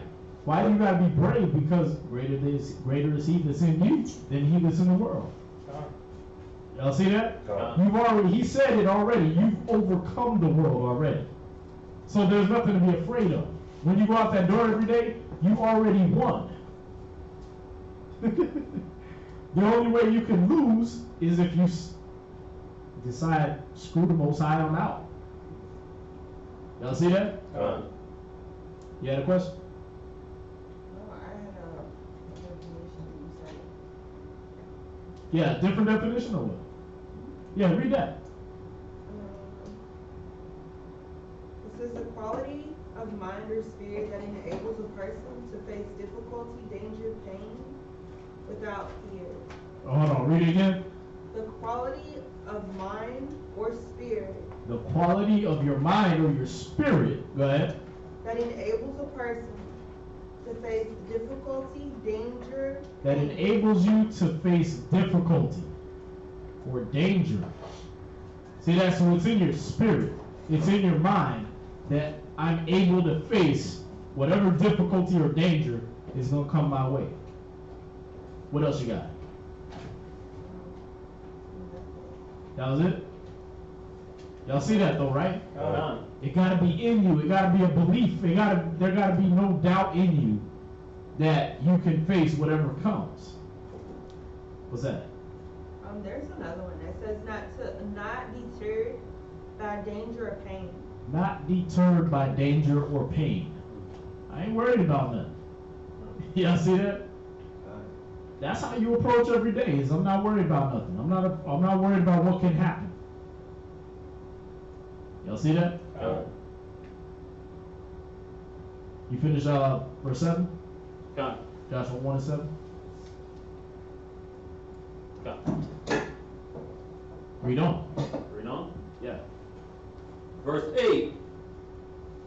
This book of the law shall not depart out of thy mouth, but thou shalt meditate therein day and night. See that? This book of the law, this word, can't depart out of your mouth. See that? That's the only way you're going to be assured is if this book of the law don't depart out of your mouth. If that's what you're speaking all day and night. If that's what you're thinking all day and night. You understand? So it goes right back to what we just read where he said, this is the love of God, that we keep his commandments. Y'all with me? Go ahead. That thou mayest observe to do according to all that is written therein. For then thou shalt make thy way prosperous, and when thou shalt have good, and then thou shalt have good success. Y'all see that? This is a promise. Y'all see that? He didn't say maybe. He didn't say if you do that, there's a good chance. Y'all see that? He said you will have good success. You shall have good success if you keep these commandments. If that's what you're on all day and all night. Understand? Where you at? Verse 9. Have I not commanded thee? Be strong and of good courage. Be not afraid, neither be thou dismayed, for the Lord thy God is with thee whithersoever thou goest. See that? It don't matter where you go. It don't matter if you go in the middle of a damn war zone. The Most High is going to be with you. Y'all see that? He's going to bring about martial law. And the Most High is with you wherever that comes. Y'all see that? I got to say all the stuff that people get freaked out on when they see it on Facebook. You know what I mean? Martial law, RFID chip, what else is out there? FEMA coffins, FEMA camps. World War III. Yeah, World War III, Nibiru, Planet X. What else? What else is coming to destroy all of humanity? Mandela effect. Right, the Mandela effect. You forgot things that happened yesterday and the day before, and the bears ain't spelled right now, and all that, right? Super germ. Right, the super germ, Zika virus. What else is out there, man? AIDS, cancer, global warming, global cooling. The hole in the ozone layer, right? What else? Killer clowns. I forgot about killer clowns. The killer clowns might get you. No, the Most High is with you wherever you go, right? So it don't matter where you go. The killer clowns ain't gonna get you, right? What's that? What's dismayed mean? Dismayed?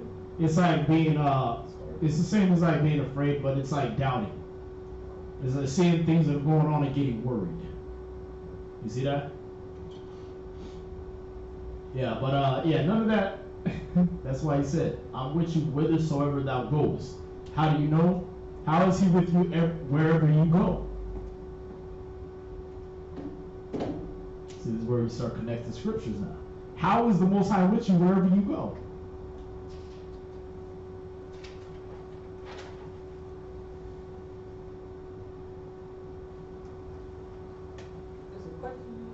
Yeah. Yes. I'm gonna let that Amos back. We already read it. To give you a hint.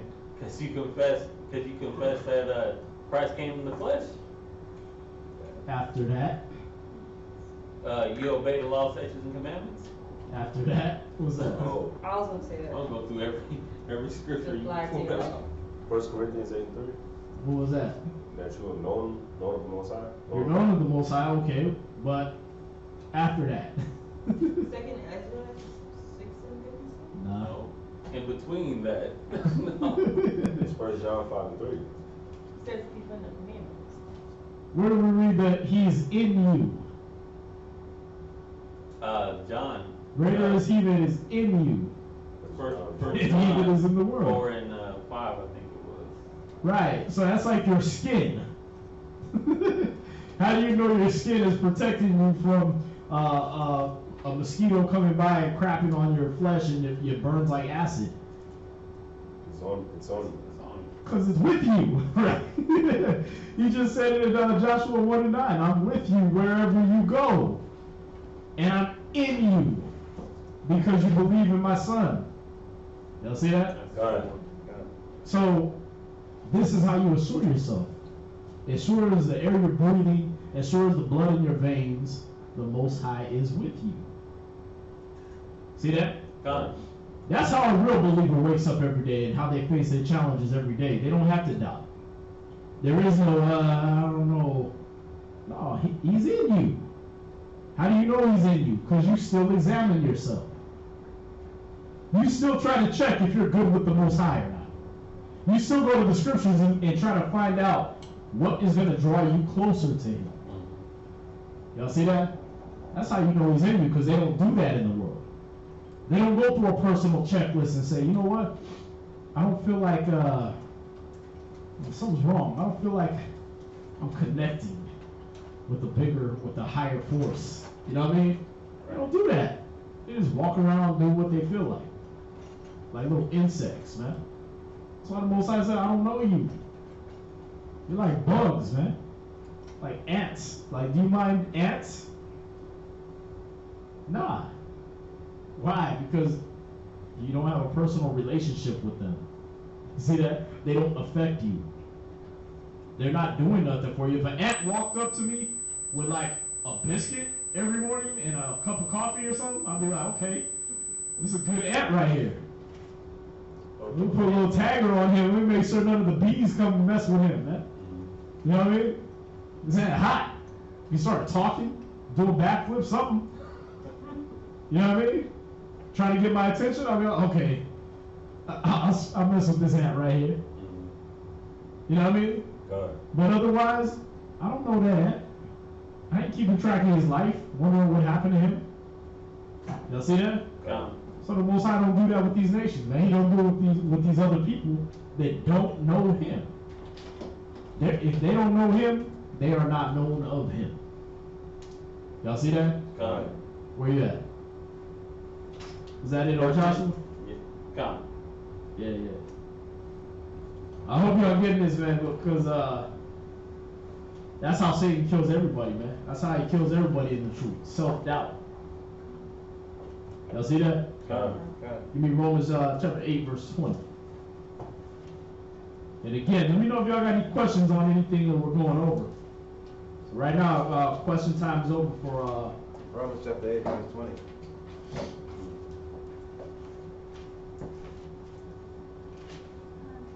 God. Got it? Ready, sir? Yeah. This is the book of Romans chapter 8, verse 20. We have these comments. For the creature was made subject to vanity, not willingly, but by reason of him who had subjected the sin in hope. Read that again. For the creature was made subject to vanity. So going along with Second Ezra 6 verse 56, the creature was made subject to vanity. It was made just to do what they were gonna do and die. Y'all see that?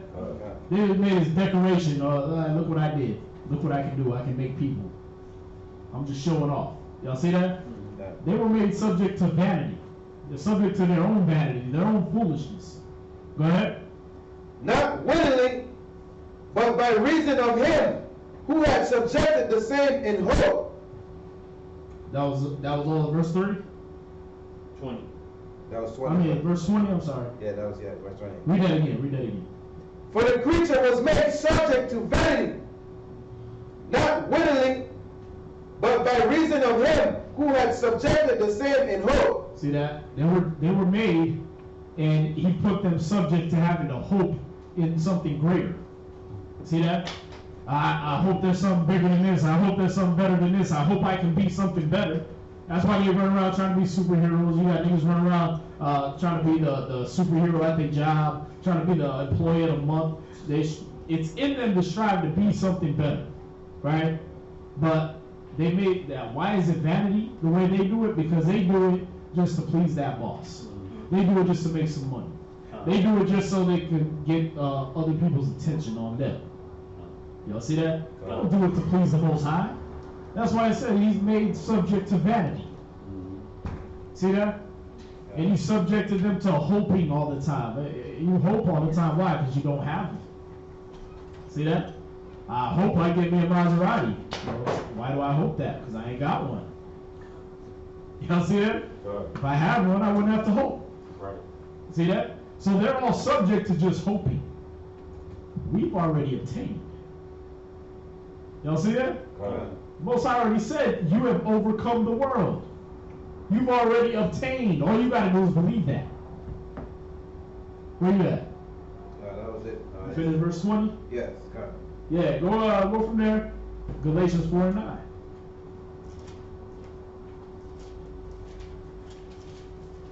Galatians chapter 4, verse 9. So in 1 Corinthians 8:3, we got to find out that we were known of the Most High, right? God. And how do we find out we're known of the Most High? If we keep the commandments or not. There you go. First Because John we chapter keep His 5. commandments, right? God. Because we love the Most High, and therefore we're known of the Most High. How do we love the Most High? We keep His commandments, right? God. Okay, read that. Galatians chapter 4, verse 9. But now, after that ye have known God, or rather, or known of God, how turn ye again to the weak and beggarly elements? See that? Now that you know that you're known of the Most High, that you're one of His dear little children that He knows, that He is looking out for every day, how do you turn back to weakness? How do you doubt yourself? Y'all see that? God. How do you say to yourself every day that, I don't know if the Most High is with me today? How does that come into your head? You're known of the Most High.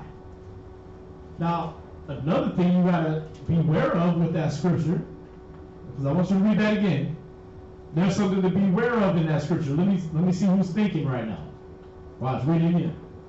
But now, after that ye have known God, or rather, or known of God, how turn ye again to the weak and beggarly elements? All right, so what's the warning? What should be the alarm in my brain as I read that I am known of the Most High?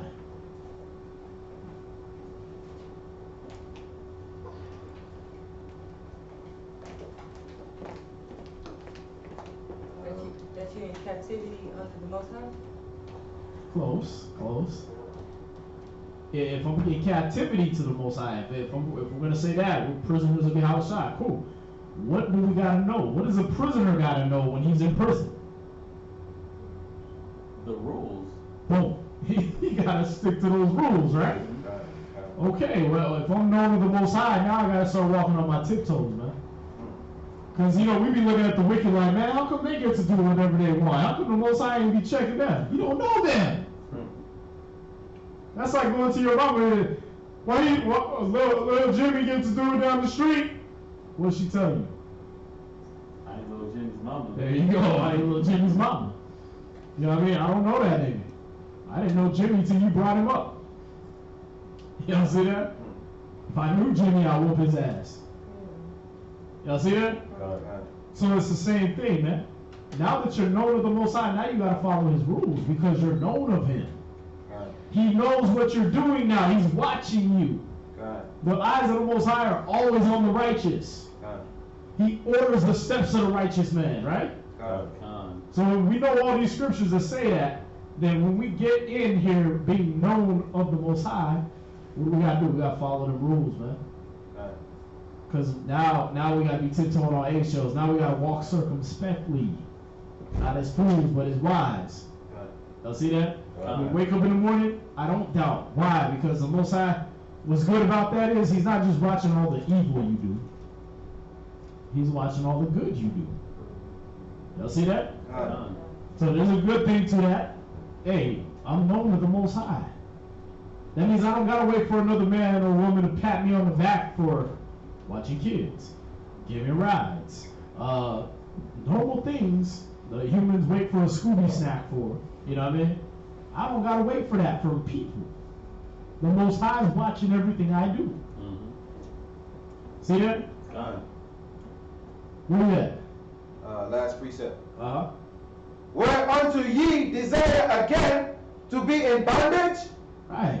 Why would you go back looking at the world like, man, I wish I could be like them? You know what I mean? Yeah, brother start looking at couples and they single, brother is single, and he looking at couples like, man, all I gotta do is just go out and chase money, I can go get me a woman. Yeah. But you're known to the Most High now.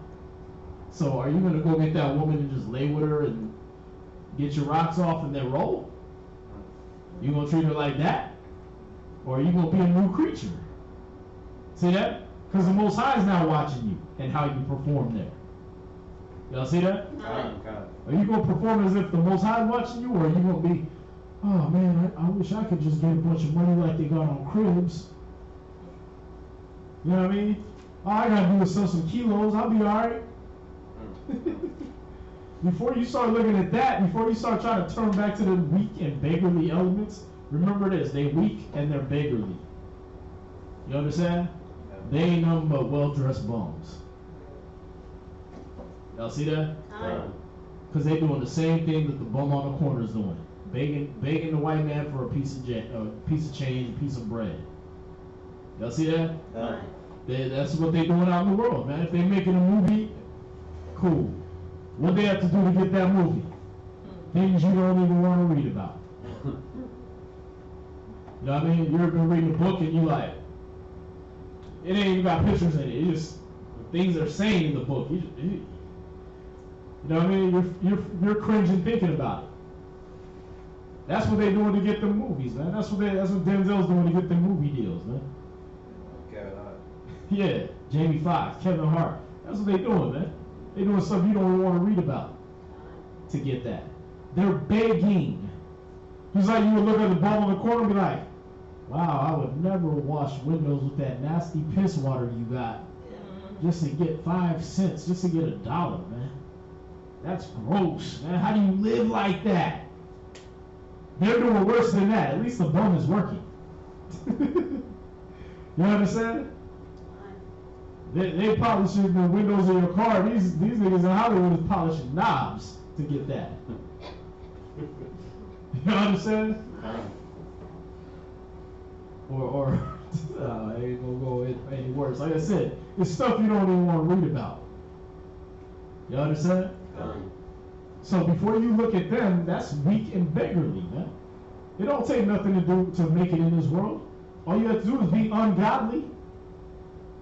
All you have to do is have no faith, sell out, and do whatever comes to your stupid brain. See that? Whatever comes to your heart, the murder, the theft, the adultery, the lasciviousness, the thefts, all that stuff, all you gotta do is do that. Just act on it. As it comes to your brain, do it. You'll succeed in this world. What's that? So then that makes us become ungodly? Yeah. And then when you become ungodly, he stops knowing you. Y'all see that? When you become that godless person, I don't want to obey the Most High. You go back to being like spittle, like a drop in the bucket. Y'all see that? Where you at? That was it. 9. That was Galatians 4:9? Yes. So now you're known of the Most High. Y'all gotta know that. He knows you. Y'all see that? Con. You know, you see people like pass out and faint when some movie star is like, hey, didn't you serve me hot dogs like 10 years ago, man? I remember you. What? He knows me! Right? Now you're known to the Most High and you'll take that for granted, like, man. Y'all see that? Con. Brothers like, come on, man. You already know if who's big now, man? I'm trying to think who even is idol worth in Hollywood anymore, man. None of them ever were. You know what I mean? But we'll say Tyra Banks in her heyday. You know what I mean? Nia Long just walked up in the room and was like, Delonte, how you been? Like, I've been good. Yeah. I've been good. Right? Like, you know me? Yeah, right? But you know the Most High. And don't get that same pride. Don't have that same assurance, that same good feeling. Mm-hmm. Ain't even got nothing close to that. Come on, man. Right. You should joy in that every day, man. You live to the nighttime. When you wake up in the morning, it's just, wow, I didn't get hit by a straight bullet. Most High knows me. He knows who I am. Mm-hmm. Y'all see that? He actually put angels charge over me to bear me up lest I dash my foot against a stone. That ain't no idle thing, man. There are nations in this world where the entire nation gotta live in that fear if they gonna wake up in the morning. Y'all see that? There's entire nations, cities, where they gotta wake up, where they worry that if I close my eyes to sleep tonight, am I gonna be able to open them in the morning? Why do they live in that fear? Because they ain't got no hope. They don't have the Most High. Y'all see that? God. So there's no assurance there that somebody's protecting you. Y'all see that? Is this also the same as us denying Christ when we take on that mentality, that spirit? Yeah, I mean, when you start looking back on that life and looking back into that old life and wanting to be back into that, yeah, you definitely are crucifying Christ afresh, man.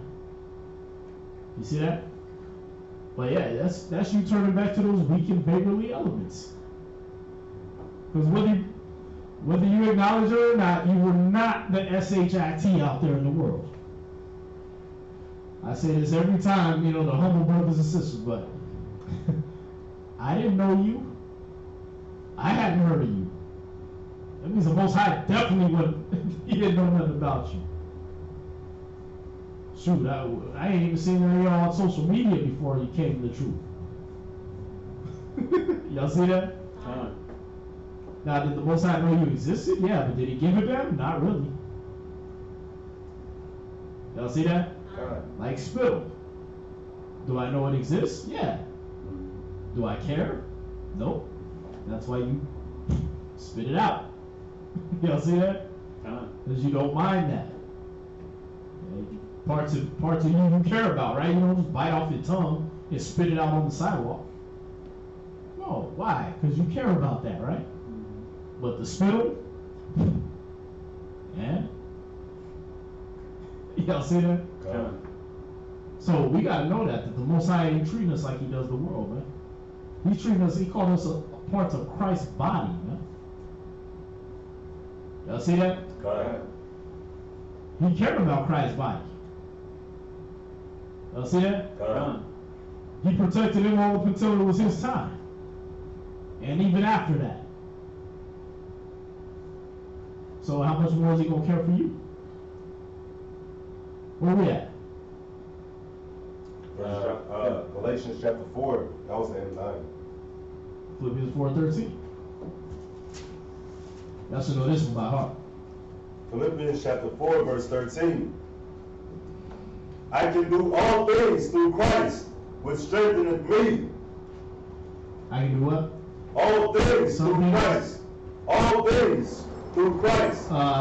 Just things that people tell me I can do.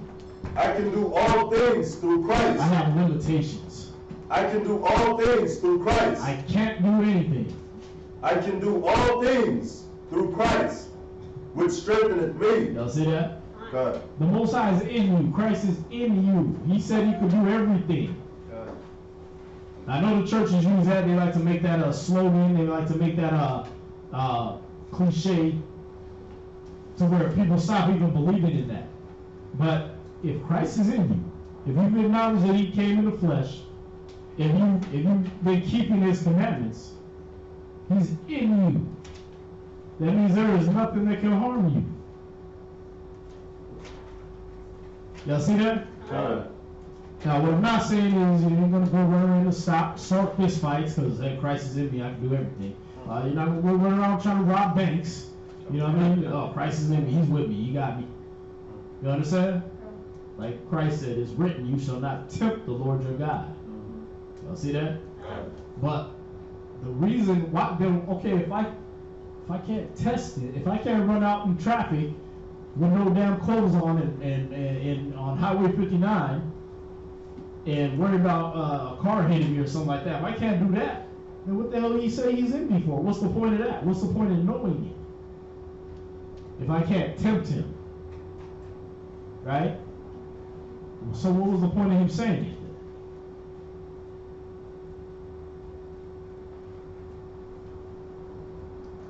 Y'all don't know or y'all sleep? What was the point of the Most High saying that he's with you wherever you go? What was the point of him saying I can do all things through Yahweh Shai will strengthen me if he don't want you to tempt him? Like if you can't just go jump off a building and angels come and catch you up. Well, why did you tell me that? What was the Most High's point in putting this in the scriptures for you to see? So you'd have courage. Exactly. Y'all see that? It's to encourage you that in the things he does have you do, like I said, watching kids, working your job, raising the children, having children, running your family, going to EO, right? Teaching, street speaking, passing out flyers. Sewing for the sisters, y'all got the sewing circles, y'all got the meetings, y'all got the cleaning the school, all those things, right? That you won't get that little flutter in your chest like, oh my God, I gotta be around them again. They're just gonna talk about me or tell me something's wrong with me or whatever. You don't gotta worry about that. Because he's with you. You can endure that because Christ is in you. And he endured getting beat, spit on, beat down again, put on a cross, death, and came back. So if he's in you, you can endure a little chastisement. Y'all see that? You can endure a little verbal chastisement because he got chastised with the rods of men. Y'all see that? He got beat. So it's to assure you, it's to make sure that you're encouraged that when you get up in the morning, okay, you know what? Most High's with you. It's like cops do. Every cop gets up in the morning, looks in the mirror, checks his gun, checks his bullets, and that's what he walks out in assurance of. Y'all see that? That's what they walk out assured of. That, hey, I got my protection with me. I got my peace. Every gangster wakes up, does the same thing. Y'all see that? They hit them streets, they make sure their peace is there. Right? You got the Most High. You got an innumerable multitude of angels surrounding you at all times. So you don't have nothing to fear. I was gonna say, and they don't purposely do foolish things. Like just because I got a bulletproof vest on and I've checked my bullets in my gun, I'm not gonna go like this and pull the trigger just to see if they're all working. I seen a couple videos, but it wasn't cops, it was just dumbass niggas. Yeah. You know what I mean? So-called gangsters, right? Yeah, they gonna do that. Put the bulletproof vest on. Okay, shoot me in the chest. What if he missed? You know what I mean? You know you bought a damn aftermarket gun with aftermarket parts and knockoff and everything like that. What if the sights ain't on? You know? What if you don't know how to shoot right? What if he shoot you in the face? Y'all see that? Mhm. But see, when they put that vest on, when they got their gun with them, they feel protected, right? Mhm. That's how you're supposed to feel when you put on your helmet of salvation, your sword of the Spirit, your shield of faith. Y'all understand? Right. You're supposed to feel like that. You're supposed to feel protected. But you know why a lot of brothers and sisters don't feel like they're in the Spirit? Why they don't feel like they're in the truth no more? Why they don't feel like they should keep going?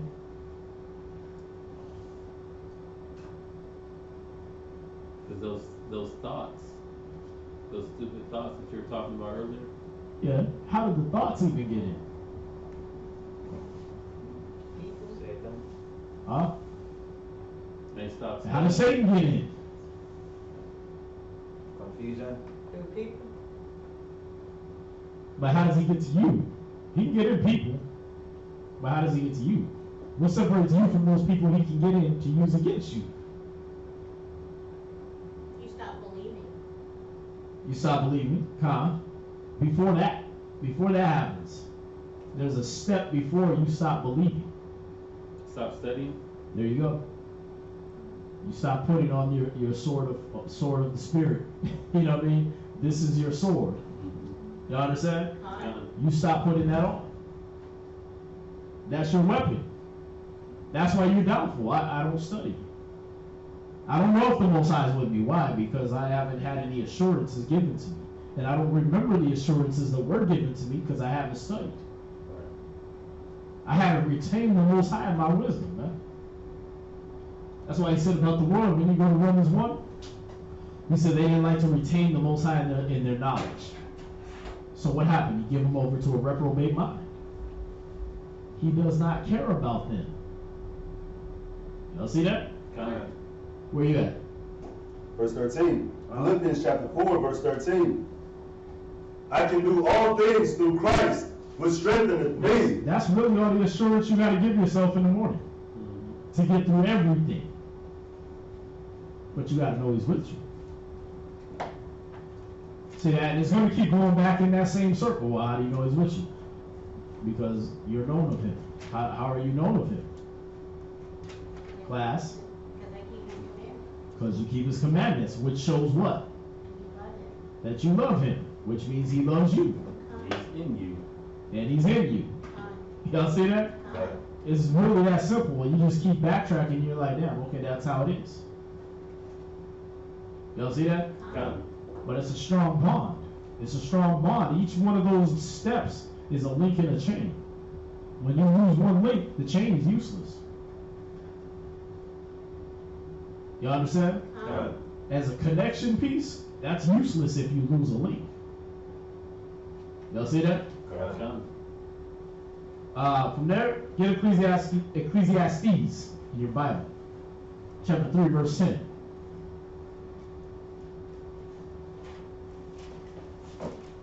Chapter 3, verse 10. Ecclesiastes. Uh-huh. Everybody got it? Fine. All right. Ready, sir?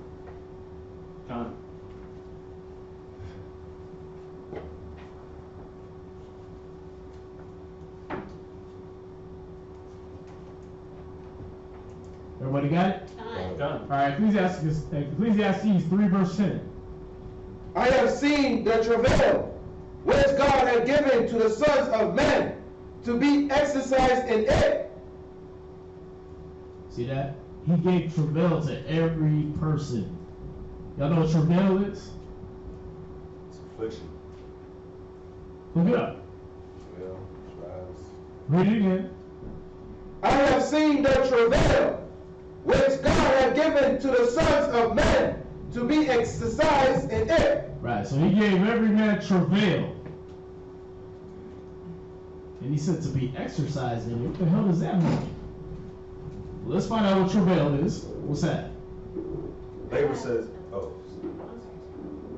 travail says to labor with pain, to harass, to tire, as troubles sufficient to, yeah, that was pretty much it.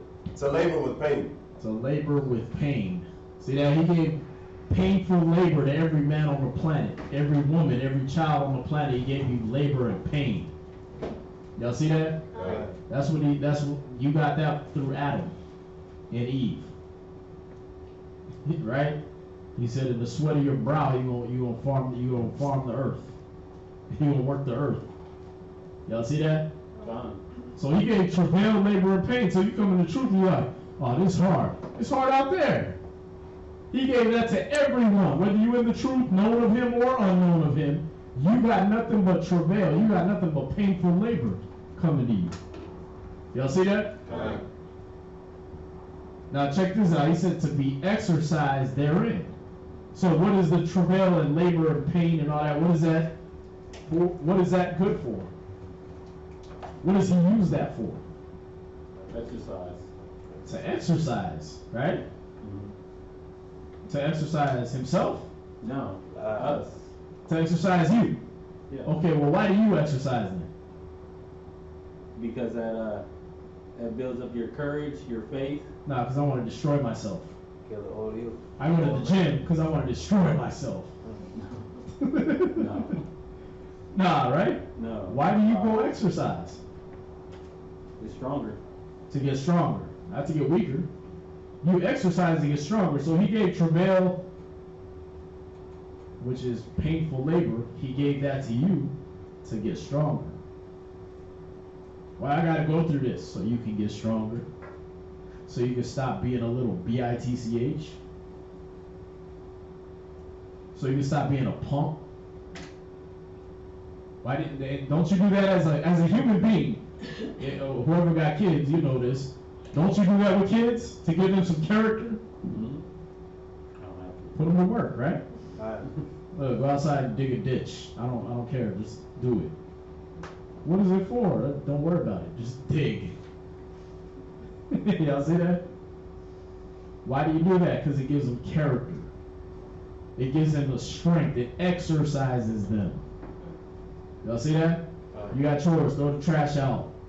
Clean the toilet out. Clean the floor. Do this. Do that. Why do you do that? Why do you put labor and travail on them? So that when they grow up, they're not little niggards. See that? When they grow up, they're not little spoiled bastards that they gotta get. There's mean to get locked up. Y'all see that? Kind. You give them labor, you give them travail to make them stronger. That's why the Most High gave y'all work. Y'all see that? Kind. So as you approach the day, okay, I got all this work to do, just like everybody else. I ain't special. But what makes me special? What's gonna make me special when I'm doing the same work as everybody else, whether they're in the truth or out of the truth?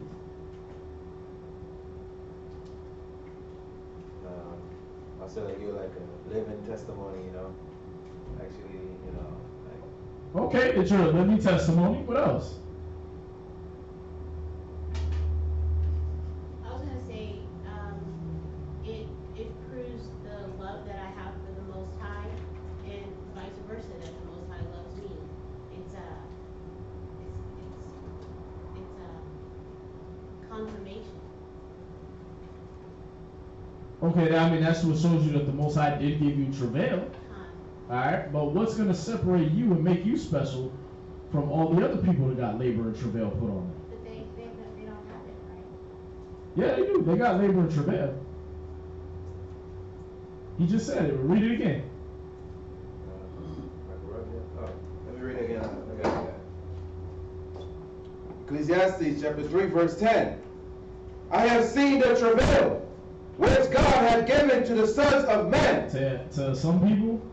To the sons of men. Right. If you're the son of man, if you're the children of a man, right, then he gave you travail. So what makes you different? Like Ecclesiastes, all right, 2 Ezra 7 verse 56 and 57 says, right? This is a condition of the battle. The man which is born on the earth shall fight. Right? So if he gave that to everybody, this same fight is for everybody. Right? What makes you special in that fight? Move over a little bit out, John. This way? Yeah.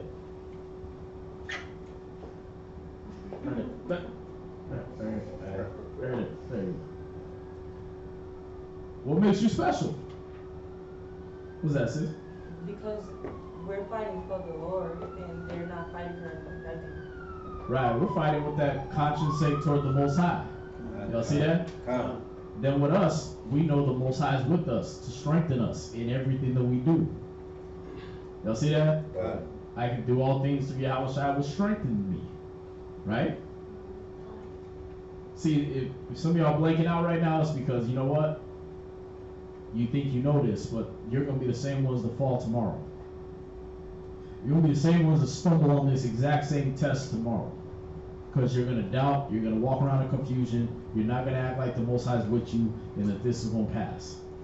So when that tribulation hits you, when that phone call comes, oh, look, Lucy just died. You know what I mean? You're going to fall for that. The Most High hates me. Why you kill my family? You're going to be that one.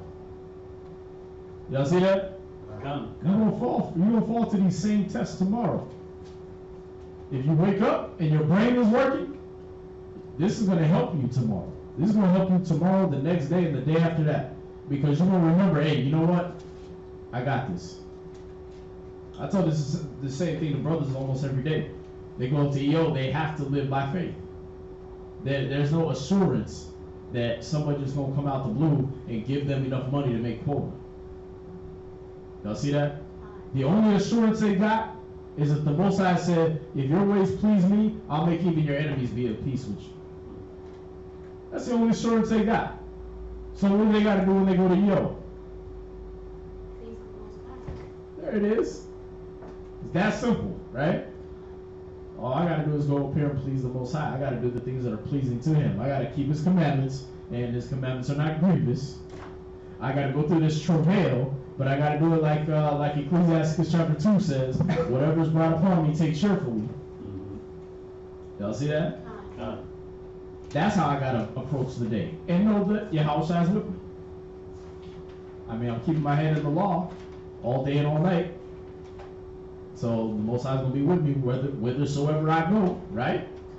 These are the things that help assure you. They make it so you don't got to question whether you're in the faith or not.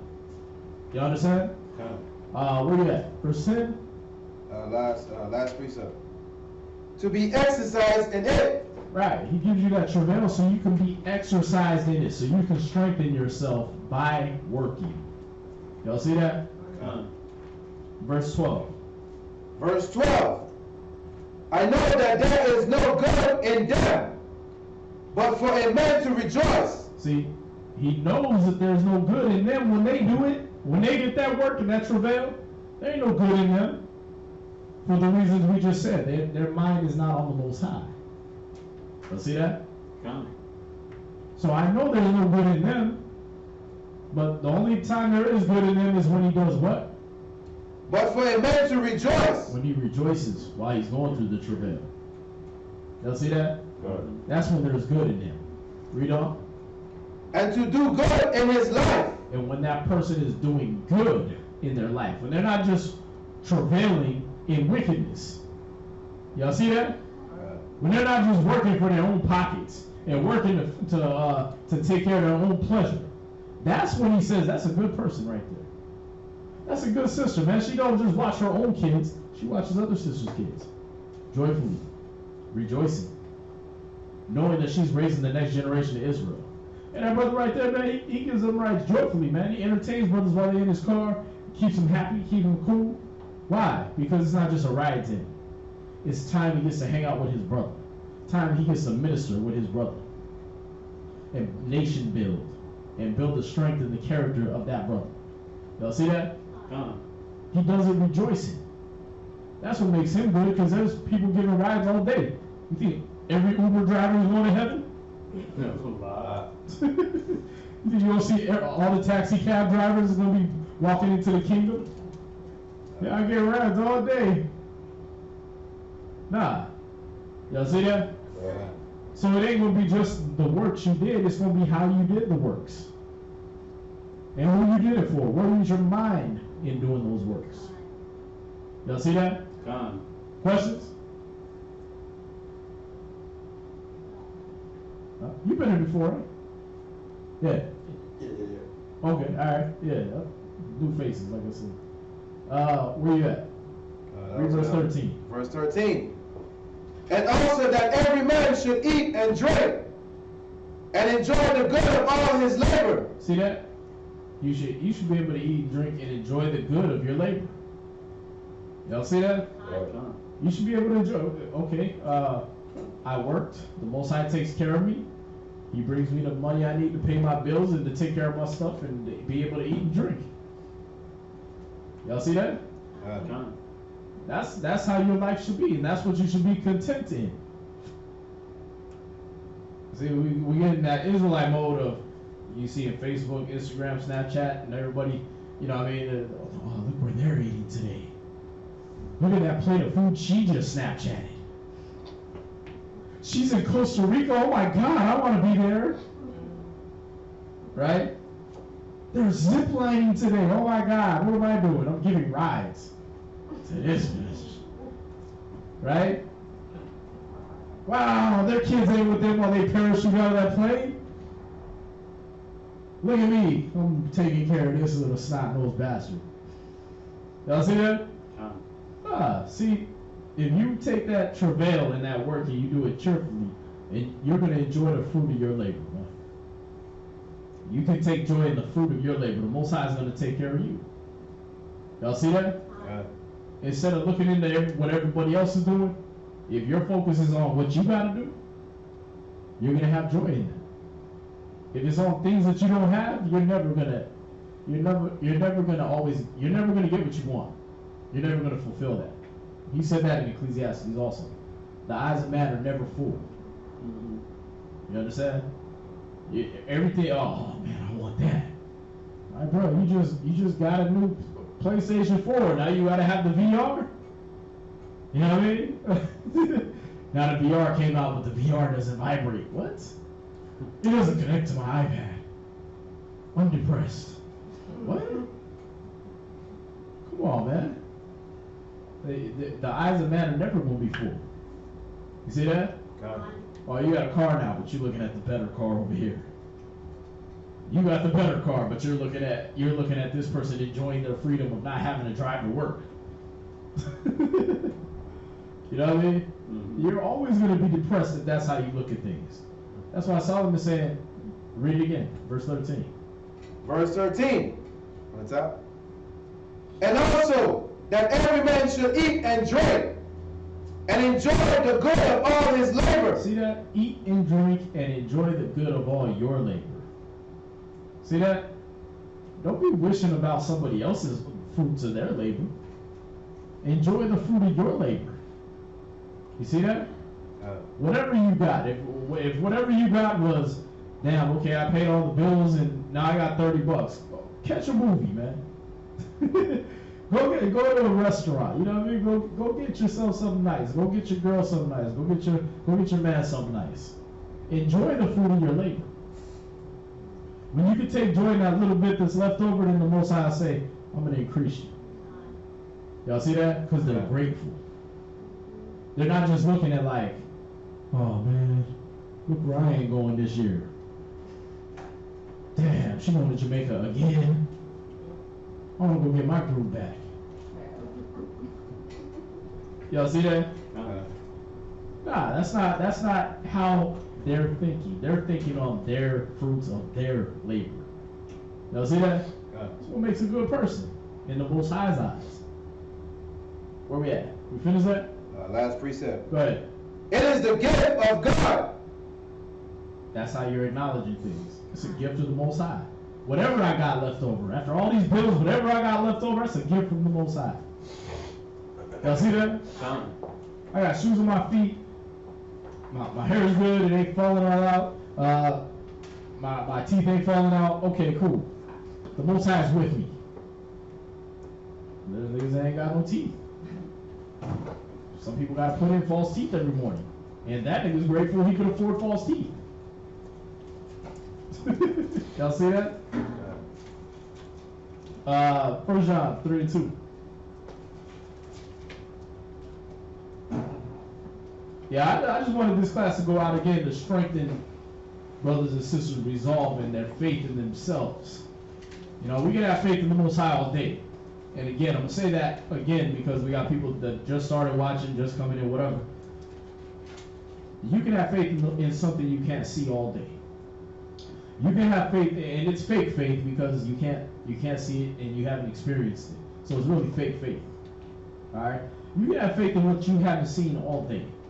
Oh yeah, I believe people run as fast as the Flash if I want to. Why? Because I haven't seen it. It's a hope. I hope people can do that.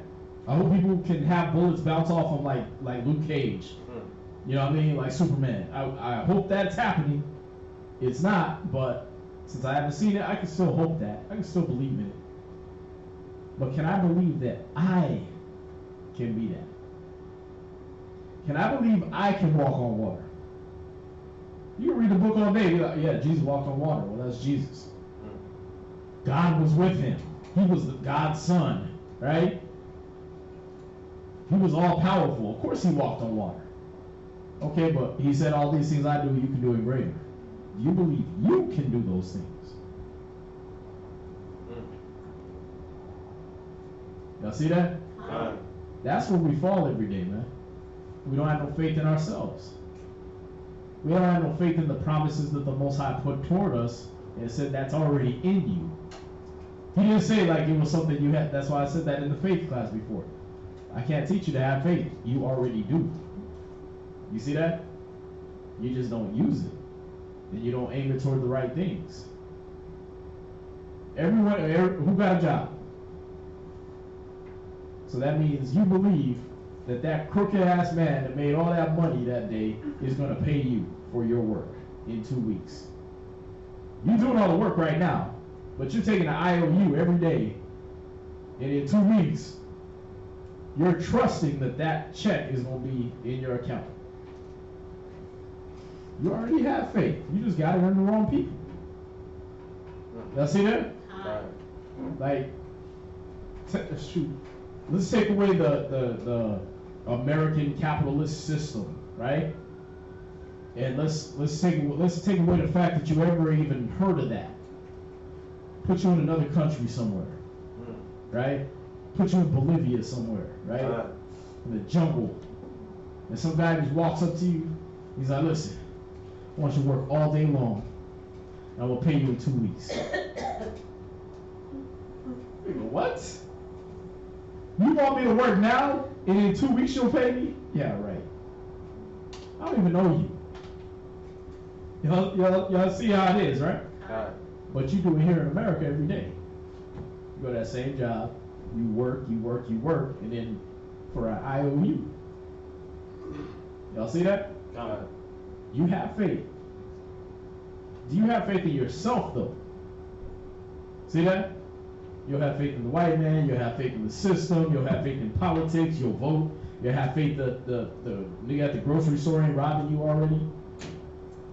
You'll have faith in the gas prices. You have faith in what you see on TV. Do you have faith in you? And who you are to the Most High? You got faith in that relationship. I'm known to the Most High. Holy shit. Wow. The Most High, who has a cattle on 1,000 hills, got legions of angels, all the power, owns the earth, and I'm known of him. That's what kind of power you got on your side, but do you have faith that that's in you? Y'all see that? Like I said, me, I already know for myself, I got mine. Y'all see that? But we got to teach y'all, man. We got to teach y'all every day that, listen, you got to have faith in what's in you. See that? I can look back at my own life if I ever question that and be like, am I faithless? Hell no. Y'all see that? Because when I open my mouth against the police, when I open my mouth against this society, this government, faggots, gangsters, anything like that, I do it right in public. And ain't afraid of none of them. Because of what's in me. Y'all see that? Okay, well, when do you get to shine? When do you get to... That's another thing. And I'll get your question.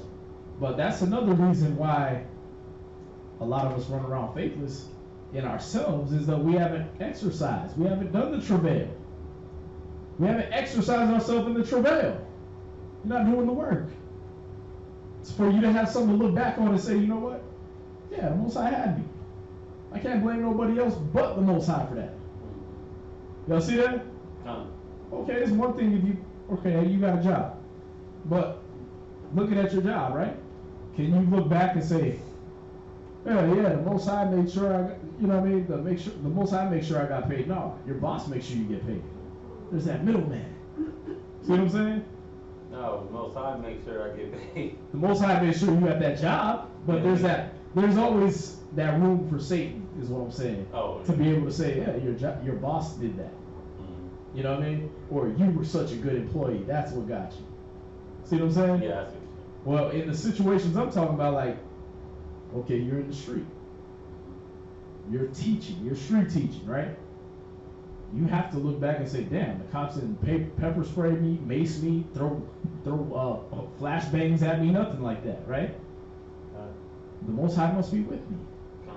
See that? But if you never stepped out and did that, what's there to look back on and say, hey, the Most High's with me? You see what I'm saying? If you're never in that death-defying, dangerous situation, you have nothing to look back on. That's why all these Facebook cats, they can do all that all day. Oh, there ain't no Jesus. I don't believe in the Old Testament no more. I don't believe in the New Testament no more. I don't believe in this. I don't believe in that. That's because you never have to use it. You never got to depend on it. Y'all see that? I can look at Philippians 4:13 all day, but if I never put it to the test, if I never go exercise it, then what's going to happen? You're going to lose it? I'm going to lose it. I'm going to lose my belief in that. It's just going to be a cliche to me. Right. Yeah, I can do all things through Christ who strengthens me. Okay, well, this thing right here said that there ain't no Christ, and he wants to fight you because you believe in Christ. Oh, you know what? You're right. There ain't no Christ. You won't get scared. Why? Because you have not exercised yourself in chopping that up. You haven't put yourself on the line. You haven't put your mind on the line. You haven't put yourself, your life on the line. See that? So how do I lose faith in myself? I'm not doing no work. Y'all see that? That's one way. Then you got people that are doing the work. They so entrenched in it. They're so entrenched in the work that all they're seeing is the carnality of it.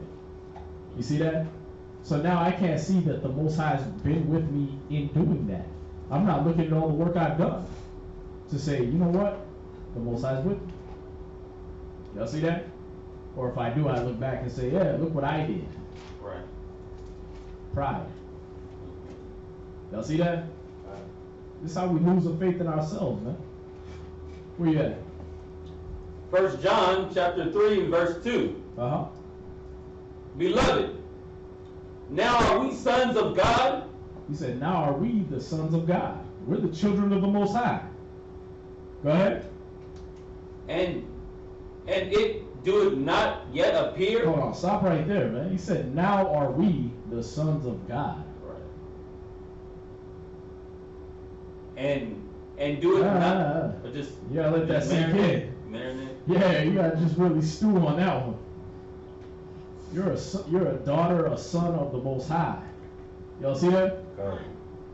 Do you really see that though? Because what does it mean to be somebody's son or somebody's daughter? Let's analyze this. You know what I mean? Let's not just let the Most High float another fast one by us. You know what I mean? Oh yeah, we're the sons of God. Cool. Next scripture. What does that mean? I'm okay, I'm a son, I'm a daughter. What does that mean? Well, coming from a parent's perspective, with my kids, they're precious to me. My son, my daughters, they're very precious to me. I would do anything for them. And I love them deeply. So being a daughter of the Most High, and he being my father, I know that he has a deep love and affection for me. And he cares for me. And he wants to protect me. And he does protect me. So you know that through being a parent, by looking at how you deal with your own children. Y'all see that? And he's greater than I am, so I know that he can do way more for me than I can even do for my kids. There you go.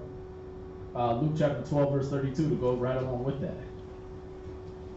See, as a son or a daughter, coming from that perspective, you always knew mom was there to take care of you. You know what I mean? Mom was going to feed you. Mom was going to make sure you had clothes on your back. Mom was going to make sure your homework got helped out with. Dad was going to give you words of wisdom. He's going to punch you in the chest when you got out of line. You know what I mean? You always knew that was there. Well, Dad will punch me in the chest. If he won't spare a punching a little kid, he definitely won't spare no person trying to rob me or somebody trying to jump in the house. You know what I mean? That's the protection. Y'all see that? You always had that assurance. Same thing. If the Most High is whooping your ass, then you know He's going to take care of your enemies for you. If He's whooping you this bad when you do wrong, what's He going to do to your enemies? Y'all see that? These are assurances you get to have now that you are sons of God. Y'all see that? Where are we going? Luke chapter 12, verse 32. Uh-huh. Fear not, little flock, for it is your Father's good pleasure to give you the kingdom. Y'all see that? Because y'all are children. Y'all are His children. It's His good pleasure to give you the kingdom.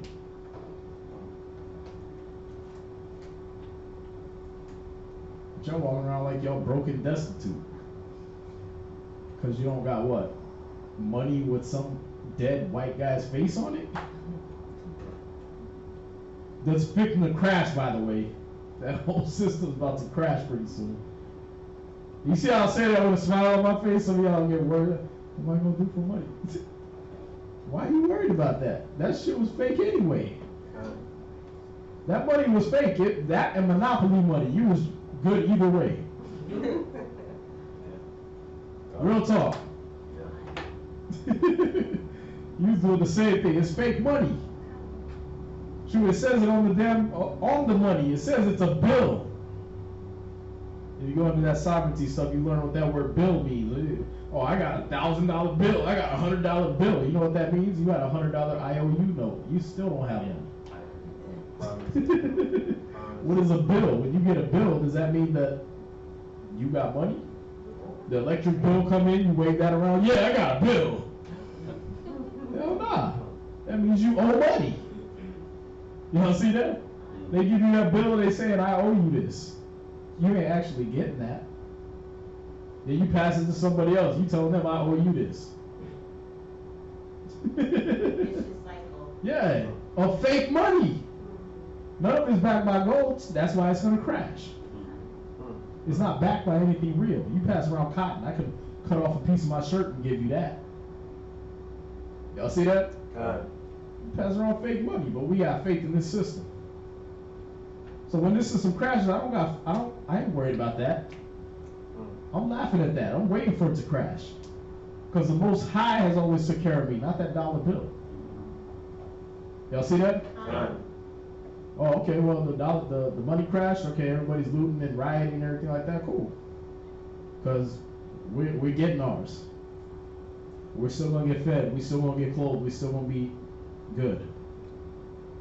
Never seen the righteous forsaken, nor his seed begging bread. Y'all see that? That's an assurance. Now, you notice how all my assurances are scriptures? Y'all see that? What is my confidence then? It's in the scriptures. It's in the scriptures. It's in what I've studied. Y'all see that? Why are you freaked out when you look at that? Female coffins, oh my God. They can put 3 in each one? Each female coffin holds 3 people? And they made 100,000 of them and they just shipped them off to Arkansas? Let me call my people in Arkansas. Hey, they're shipping over female coffins. Oh my God, they're in Louisiana now. Hold on. 504. Right? What you worried about that for? That ain't for you. Y'all see that? If you had any assurance and faith in yourself and who's in you, you wouldn't worry about that. Y'all see that? If you have faith in the scriptures, you wouldn't worry about that. Where you at? Luke chapter 12, verse 32. You want me to go back to John? You finish that? Come. Yeah, go back to John. 1 John chapter 3 and verse 2. Yeah. Beloved, now are we the sons of God, and doeth not yet appear what we shall be? But we know that when he shall appear, we shall be like him. See that? We know. That's a heavy word right there. We know that when he shall appear, we'll be like him. They don't know. They don't have this knowledge. You see that? Whether I'm dead in the grave or whether I'm on my feet, when he appears, I'm going to be changed into being like him. Y'all see that?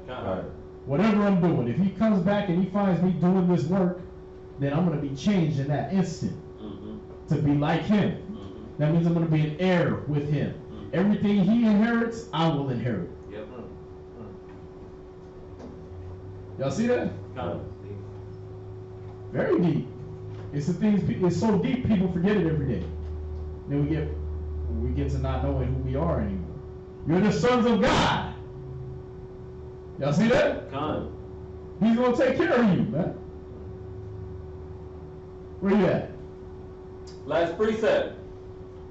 For we shall see him as he is. See that? We're going to see Christ as he is in that pure spiritual form. We're going to be changed into that same spiritual form. With that power, with that glory, with that majesty. Y'all see that? But you got to know that. You got to know that in yourself and have that comfort and that faith in yourself. See that? How do I have faith in if I'm saying have faith in yourself, and all the scriptures we went to previous to that are saying Yahweh is in you, the Most High is in you, and the scriptures got to be in you. What are you really having faith in? Is it pride? Is it I'm conceited now? What are you really having faith in? What am I really asking y'all to have faith in? Huh?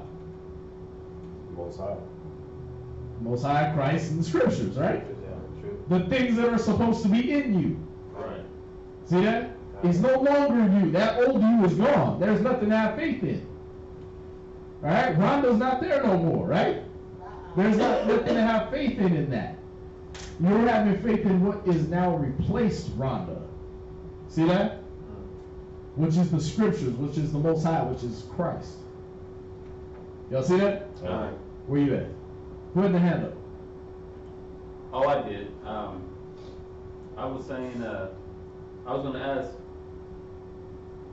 so when we see him, is that just going to, is that like where it says we'll be changed in the twinkling of an eye? And when we see him, and we'll be like him? Yeah. We'll be like him in that way, right? For those elect, they're going to be like him in that way, but when we see him, we're going to be like him. If you're lucky enough to get to meet that day to where you get to see him, you're going to be like him, meaning you're going to be the same, you're going to have that same inheritance that he got coming. You see that? Yeah. The Most High is going to know you the same way he knew Christ. Because by that time, you're going to have endured the same things Christ did. Y'all see that? Yeah.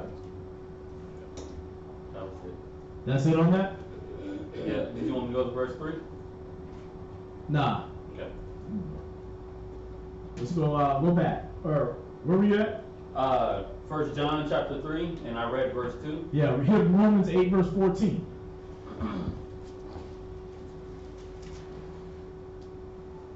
Romans chapter 8, verse 14.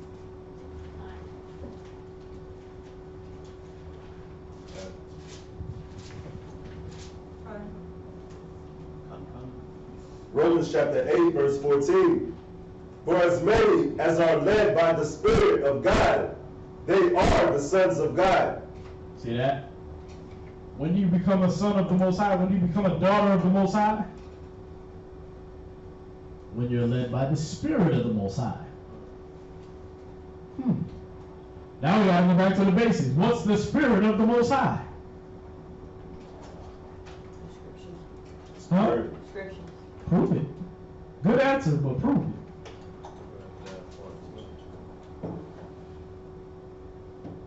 Who can prove it?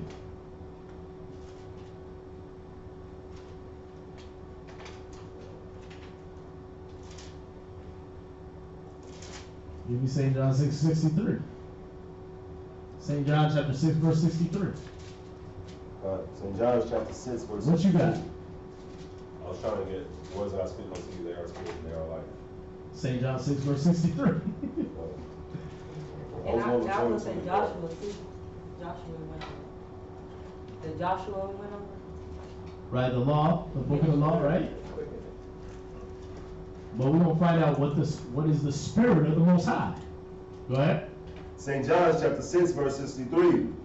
It is the Spirit that quickeneth. Because it's the Spirit that quickens us. It makes us live, right? Right? So the Spirit keeps us alive. Go ahead. The flesh profiteth nothing. And the flesh doesn't profit anything. It's not good for anything. Go ahead. The words that I speak unto you, they are spirit and they are life. So what is spirit? The words that I speak unto you. See that? See those words that Christ spake unto us. This is the Spirit of the Most High. So let's go back where you were, Volante. Who had that? Romans. Romans chapter 8, verse 14. For as many as are led by the Spirit of God. So now as many as are led by the words of Christ, by the Bible. Go ahead. They are the sons of God. You become the sons of God. So if this Bible leads you, that's when you become the sons. That's when you become the daughters. Y'all see that? That's when you become known of the Most High. You understand? Go ahead. Verse 15. For ye have not received the spirit of bondage again to fear. See that? You didn't receive the spirit of fear. You didn't receive the spirit of bondage to be afraid of everything. To not have no trust and no faith in yourself. To have to worry about whether you're in the spirit or not. Because you're in the spirit. You're a son of the Most High. You're under that protection as soon as you start obeying this word. As soon as this word leads you. Y'all see that? God. So you don't gotta guess. You don't gotta question no more. Alright? Got it. Is that it? But ye have the spirit. But ye have received the spirit of adoption. See, you have received the spirit of adoption, though. Where the Most High adopted you as sons and daughters. Go ahead. Whereby we cry, Abba, Father. Right, that's why you cry to the Most High. That's why you cry to the Most High, and they pray to fecal matter when they going through it. You, and they, right? Y'all understand? You pray to the Most High, they pray to the 48 laws of power. You pray to the Most High and Christ, and they are into a religion where the gods suck each other's penises. Awesome.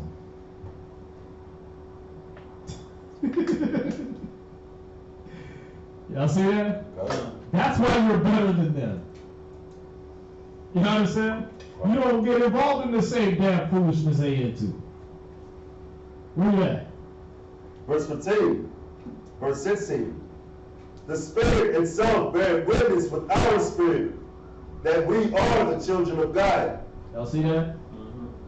The Spirit is what bears witness with our spirit that we're the children of God. Meaning that word bears witness with the spirit that's in us.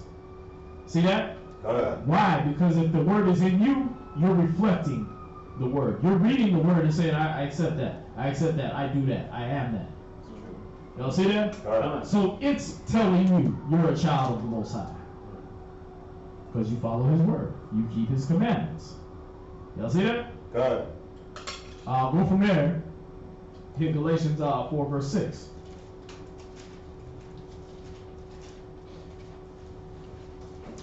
Galatians chapter 4, verse 6. Come.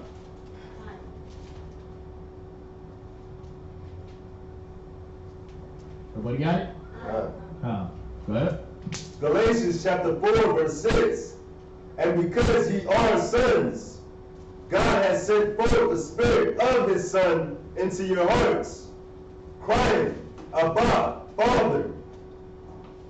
Wherefore, What verse you at? that was in verse 6. Okay, go ahead. Verse 7. Wherefore, thou art no more a servant, but a son. And if a son, You're no more a servant no more. Y'all see that? God. Y'all were just servants. He said you're no more a servant now. Now you're an heir. Now that you're known of the Most High, now that you keep His commandments, now you're an heir. You're a son of God. Y'all see that? God. I mean, you deserve the promises that He put in that book. See that? God. But the stipulation is if you're keeping His commandments. That's where we fall off.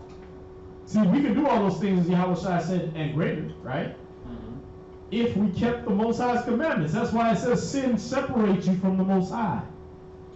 Forward thoughts separate you from the Most High. It tells you in Wisdom of Solomon chapter 1. Y'all see that? God. Why does it separate you from the Most High? Because you would have His power. You would have the power Christ had if you weren't always able to look at yourself, or Satan wasn't always able to throw in your face what you did against the Most High. You gotta think about that, man. See that? God. Every time you thinking like that, I know that spirit's in a lot of people. Okay, this situation, there's something in me that's just, if I could just reach out, I would heal this person. Yeah. But you don't do it. Yeah. Why? Because you doubt that He's in you. Yeah. You don't believe He's in there. Mm-hmm. You don't believe that power is in there. Mm-hmm. Y'all see that? God. And then you start thinking, and you start Rationalizing. there you go. That's the word, rationalizing. Trying to make it realistic. Mm-hmm. That's what the pastors do in church when they grab you by the head and start shaking you. That's as rational as they can think. That's how the demon comes out. Right, I just shake and make. You know what I mean? That's how I'm gonna get the demon out.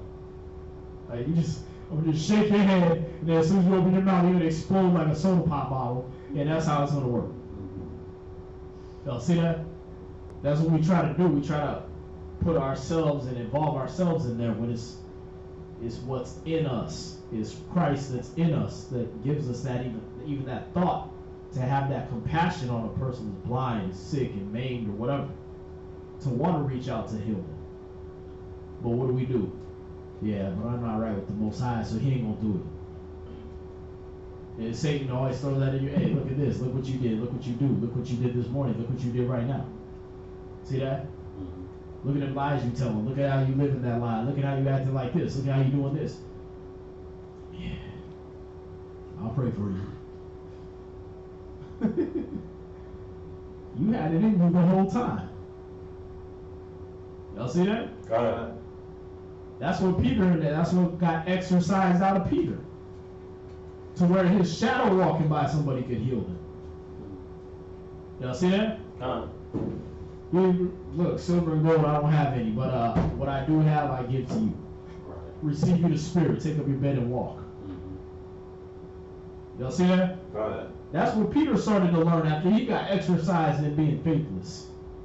After he went through the travail and tripped and fell on his own faith and belief in what was in him. Y'all see that? God. It's in you.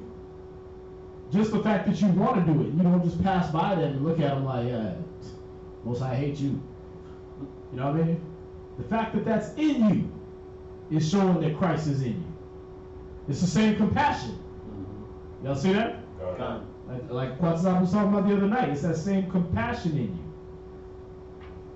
But why don't you do it? Because you have reason to doubt yourself. Y'all gotta leave off of sin.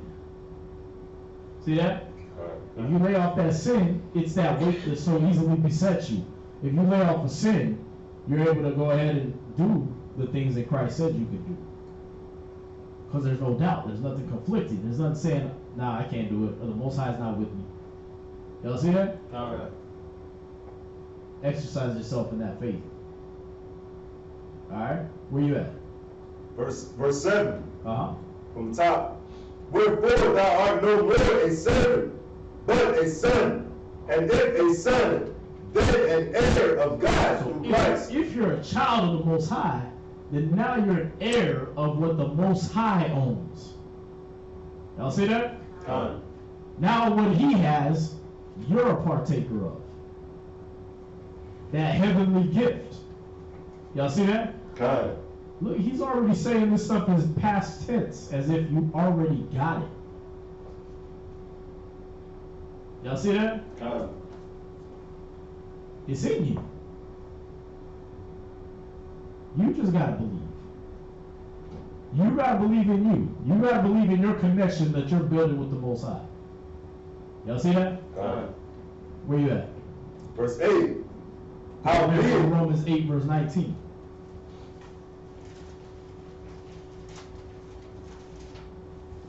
Romans chapter 8, verse 19. See, the reason y'all gotta start having faith in yourself, because we know it's the last time, right? Time.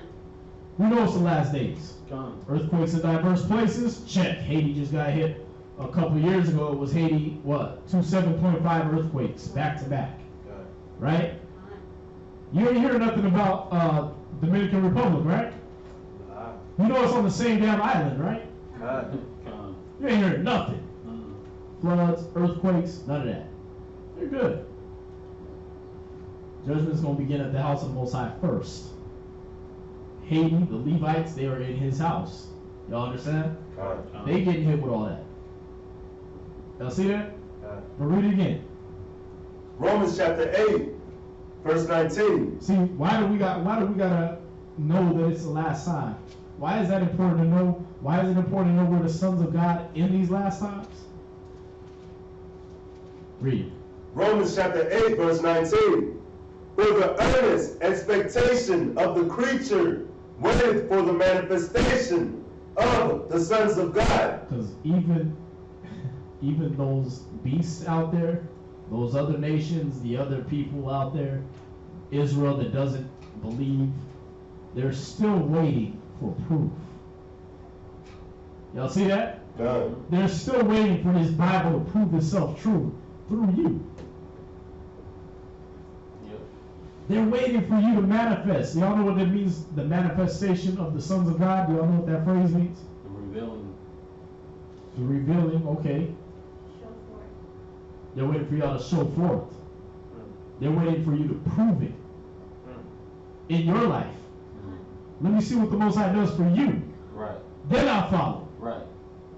Let me see you heal the sick. Let me see you raise the dead. Let me see you do these things that were in your book that Christ said you could do greater. Con. That's why you gotta believe in yourself right now. Con. That's why you gotta let go of all that doubt right now. Con. Because the whole earth is still, remember, they're subjected in hope. Mm-hmm. That means they're subject to hope. They're, man, I hope something bigger than me is out there. Right. See that? Because even if they don't believe in the Bible, what do they still do? Huh? Wait for something to actually come forth to. That's who. But they still go seek another God. Right. Something bigger than themselves. Exactly. They still go seek something bigger than them. Y'all see that? Con. So what are they waiting for? What are they wanting then? They're wanting that proof that there is something bigger than them. Right. Y'all see that? God. That's why they call you nigger out there in the world. Why? Because they're waiting to see how you deal with that. How you process that. You understand? God. That's why they're shooting all people in the streets right now, because they're waiting like, okay, watch these niggas get crazy. Oh, wait a minute. They're just still saying we're going to die? They're still holding out that hope? Yeah. Because it's stronger than what you got. Y'all see that? God. The life in us is stronger than the death you dealing out. So yeah, we hold out that hope better than you. But they're waiting. They're waiting for you. They're waiting for you to manifest. Like I said, I can see, last time we got pulled over by the cops, it was only a couple weeks ago, but last time we got pulled over, I could see it in his face that he wanted to kill us. Then he kept asking the question, so if I search the car, am I going to find anything? Well, I'm like, go ahead, search the car. It wasn't even my car, I just knew. Like, go ahead, search the brother's car. You know what I mean? Go do what you got to do. I already know what you want to do, so do what you got to do. Y'all see that? God. I'm going to live in my assurance, and you go ahead and do what you're supposed to do. Just like Christ told Judas, what you do it quickly. Y'all see that? Like, you gonna smoke me, do it. If you need a reason, I'm not gonna give you one. Y'all see that? We gotta live in them assurances right now, because when he seen that I was just like, yeah, go ahead and search the car, man. Oh yeah, I don't have my ID, bro. But I got my driver's license and everything right here. Or not my driver's license, my birth certificate and everything right here, because I'm going to get that. There you go. I'm laughing the whole time, like smile on my face, everything. Why? Because I'm not afraid of him. Because greater is he that's in me than he that is in the world. See that? So that whole spirit changed off of him. That whole spirit of I want to kill 2 niggers today, so I can get my rank with the powers that be. That changed off of him by the time he left us. Y'all see that? So I've been through the travail. So I can have faith in what's in me. Y'all see that? Y'all gonna have to start really living now. Putting the Most High to the test. Not tempting, putting him to the test. Living, doing this work. Y'all understand? Don't be afraid to wear your head covering. Don't be afraid to wear your fringes. Don't be afraid to represent the Most High with even the little bit of scriptures you got. You might not know a million breakdowns, but what you got is enough. Y'all see that? To deal and go and wake people up. Because they're waiting for y'all to manifest. That's their hope. That there's something bigger out there than them. Somebody greater than they are themselves. And the niggas they hang out with. Y'all see that? And when they see that in you, that, oh, I stepped on your shoe, but you didn't get all pissed off. And hey, man, it's all good. Just watch where you going, man. You be all right. Okay. I was going to get punched in the face. That's what usually happens. Y'all see that? They're antagonizing you for a reason. They want to see if you're a son of the Most High. Y'all see that? Where you at? Verse 20. For the creature was made subject to vanity, not willingly, but by reason of him who hath subjected the same in hope. Right, so we coming right back to that again. They're subject to that vanity. They're subject to that hope that's in them, but they're not subject to the law of the Most High like you are. That's why they gotta wait for you to manifest. Y'all see that? Go ahead.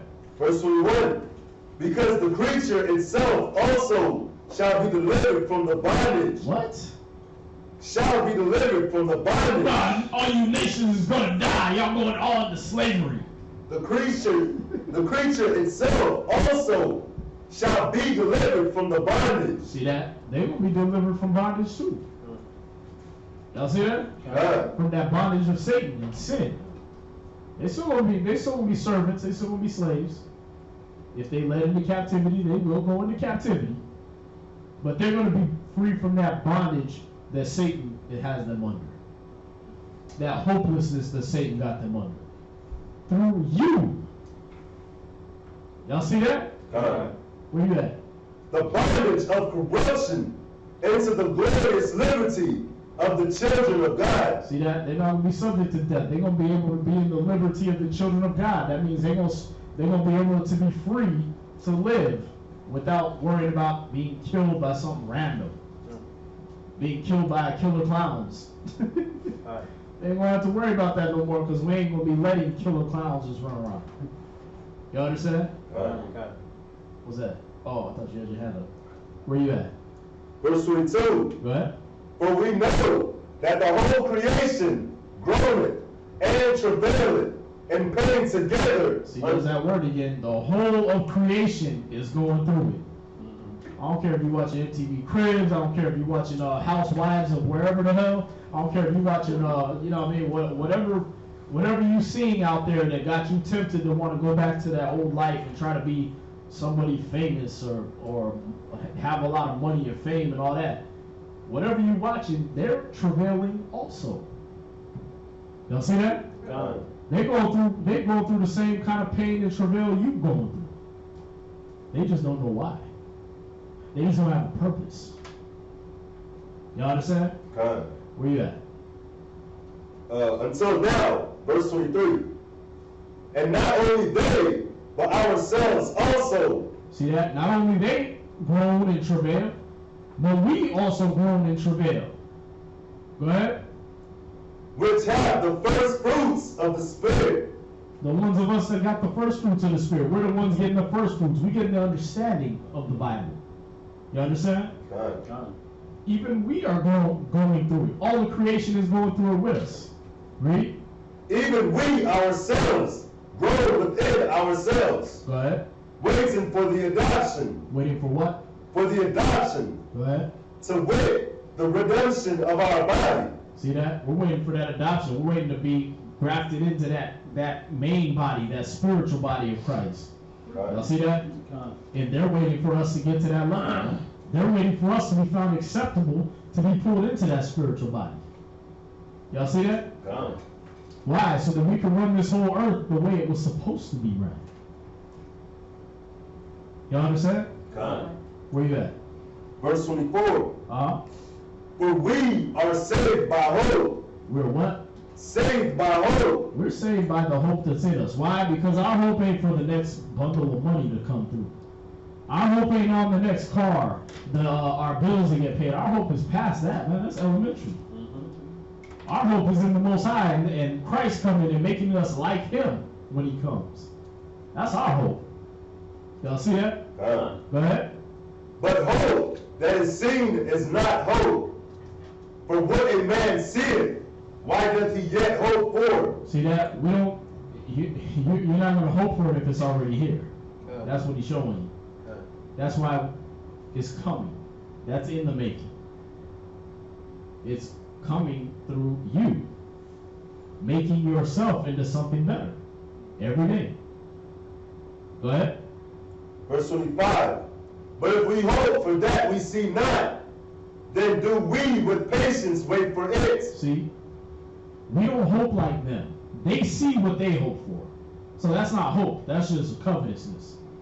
You know what I mean? They flip through the magazines. And, oh, I want that car. Oh, I want that watch. Or I want this. I want that. Okay, well, you hoping for things you see. That's not hope. That's coveting. That's I want. You understand? We hoping for what we can't see. We're hoping for that kingdom that we ain't seen yet. That's a real hope. Then they will fall in line with us, because when you really hope for something like that, you got fervency, man. You got a fervent desire. Like, man, how you so happy all the time? I got a better hope than you, man. Mm-hmm. Your hope is done at the end of the day when you get paid. Every couple of weeks on Friday, or every first of the month and 15th when your food stamps come in, your hope is done.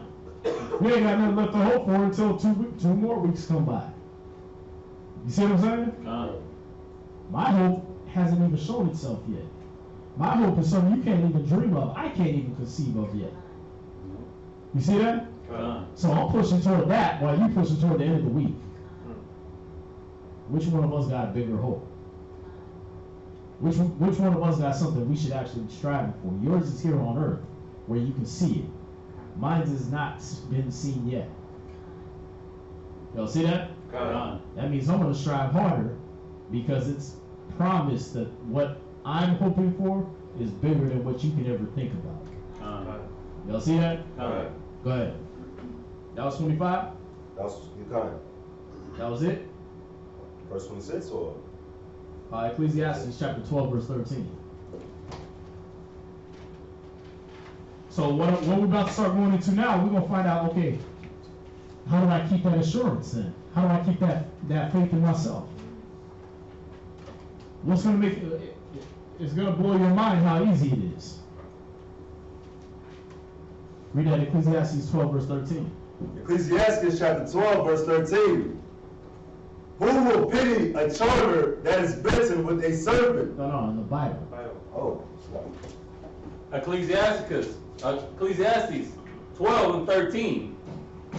Let us hear the conclusion of the whole matter. Fear God and keep his commandments, for this is the whole duty of man. Oh, wait. Wait a minute. There's not more instructions to that? No, sir. Fear God, keep the commandments. What is the rest of it? Period. Oh, that's it? Okay, read it again, because that flew right past me. Let us hear the conclusion of the whole matter. Fear God and keep his commandments. Now, this is Solomon, the wisest king that ever lived. Said, fear God, keep his commandments. Go ahead. For this is the whole duty of man. That's all you have to do. That's all you have to do for the Most High to say you're his son now. You understand? God. That's all you have to do to be heirs with Christ and inherit the things that Christ got coming to him. You fear the Most High, keep his commandments. It's that easy. Y'all see that? God. That's how you eliminate all the doubt. When you wake up in the morning, you don't have to be like, oh, I wonder if my spirit's good. Hey, what's up? Is my spirit okay? God. Okay, when I wake up, do I fear the Most High? Yes. Am I keeping his commandments? Calm. Am I planning on doing that all day? Yes. My day is over. My day is over before it began. I won already. Y'all see that? God. Don't I tell y'all that every day for EO? I already won before I go into EO. I don't have to sit there hustling and run around and hoping to, say up prayers in the middle of the day and make sure I eat, make sure I don't eat, do it fast, do all that stuff. No. When I came in the morning, I already said, I got this. All I got to do is do my job. I just got to go up there. If I'm with a brother, okay, train the brother. Feed my sheep. If there's people coming up and they want to talk about oils, then we'll talk about oils. And I'll somehow segue that into the scripture so I can feed his sheep. That's my plan. All I got to do is execute. And I'm going to get what the Most High said I got coming to me. Y'all see that? God. And half dead, sick, whatever, I can go to EO and still make quota. Y'all see that? The scripture said that the just is going to live by his faith. You just got to believe that can happen for y'all. Y'all see that? God. But this is how you eliminate that doubt. That's how you keep them assurances with you, is that, oh, okay, I'm serving the Most High, fearing the Most High, keeping his commandments. That's my job for today. Go from there, go to 11 verse 20. Oh, I'm sorry, that's Ecclesiasticus now. In the Apocrypha. Chapter 11 verse 20. And we're going to read through verse 28. Ecclesiastes chapter 11, verse 20. Come. Come. Ecclesiastes chapter 11, verse 20. And it says, be steadfast in thy covenant, and be conversant therein, and wax old in thy work. See? Be steadfast in your covenant. You make a vow to the Most High, you say, hey, I'm going to give my body a living sacrifice. That's all you got to do every day. Present your body a living sacrifice. Keep your word. You said you was going to do something, do it. That's all you got to do every day. You don't have to doubt yourself when you're keeping your word to the Most High. Y'all see that? Go ahead. And wax oil in thy work. Abide in your labor, live in your labor, dwell in that. Live to work for the Most High. Because you're going to work anyway, right? We just read it. All of creation is going to travail until Christ comes back. Y'all see that? You're all going to do it. You're all going to labor in pain until Christ comes back. So keep doing that, but with your mind stayed toward the Most High. And what happens? Read on. Verse 21. Marvel not at the works of sinners. Don't marvel at the works of sinners. Stop. If TV's got you pulled, like, man, I gotta go hustle. Stop watching TV. Because it's obviously giving you some alternative that ain't real. If you're a dumb nigga that believes everything you see on TV, you need to shoot yourself in the face right now. Seriously. Like, even if you one of the brothers that want to get multiple ribs, and you sit there watching Sister Wives, you think it just goes like that all day. You just walk around like a little white Corey, you just run around, yeah. That's not how it goes. That ain't how it goes with one wife. You understand? If that's what you came here for, man, you can go do that. You can go pimp with the rest of these cats on this and that. You understand? And you still don't have that life. You don't see that?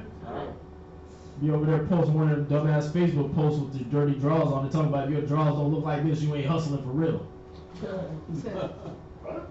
You ain't seen that? He posted that thing with his dookie drawers on there.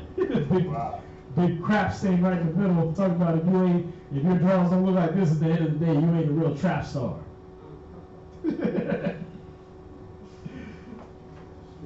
Yeah, you gonna be spooky like that. Where you at? Verse 21. But trust in the Lord and abide in thy labor. See, trust in the Most High and abide in your labor. Not somebody else's business. Abide in your business. This is how you keep your assurances. That's how you keep yourself assured that you're doing the right things. It's going to keep you in the kingdom of heaven. It's going to make you in the spirit. We always throw that term around. Oh, I'm in the spirit. The spirit told me this. The spirit told me that. How do you know you're in the spirit? This is how. Well, I'm doing the work of the Most High. I'm keeping His commandments. I fear Him. So He's in me. Y'all see that? His word is in me. That's the spirit. Y'all see that? Where you at? Verse 21. For it is an easy thing in the sight of the Lord on the sudden to make a poor man rich. See that? If you keep doing what you're doing, the Most High will pay you off for that. He will take care of you in everything. He can make a poor man rich. Easy. Read. The blessing of the Lord is in the reward of the godly, and suddenly He maketh His blessing to flourish. These are promises. Read on. Say not, what profit is there of my service, and what good things shall I have hereafter? Again. See, don't get to thinking that, well, what profit is there in all this serving I'm doing? And all this work I'm doing, I ain't getting paid, I ain't getting rich, I ain't getting this, I ain't getting that. Stop looking at it like that. Stop looking at it like, what profit is there in serving the Most High? You're looking for an earthly profit. He's showing you what the profit is going to be. He's showing you how you're going to come up. Y'all see that? You already profited by the fact that He knows you now. Like I said, you ain't in Haiti under about 6 feet of water right now. That ain't your life. Why? Because you serve the Most High. Y'all see that? You weren't on Bissonnette when that nigga was shooting up people on the street. Just what, last week? When he shot like 9 people or something like that? Turkish guy? Yeah. When he lost his damn mind and was shooting up there by my ribs job. My sister worked around there too. Yeah. Wow, really? My rib good, your sister good, right? Yeah. Why?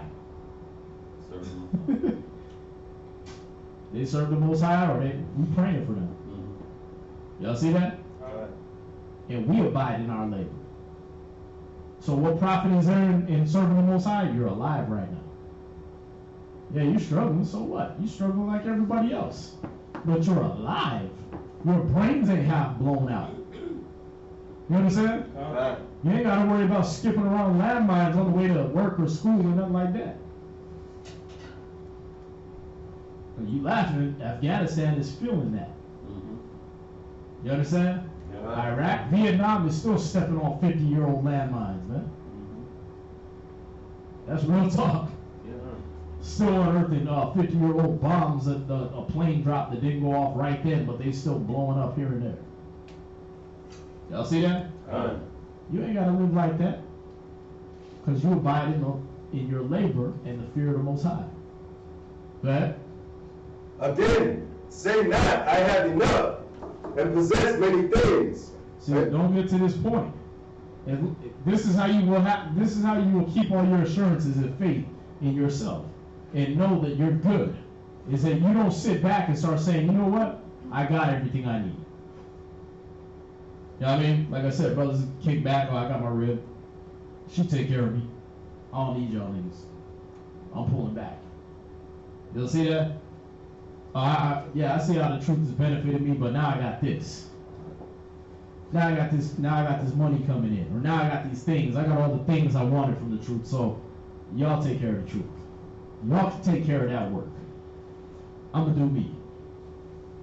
Y'all see that?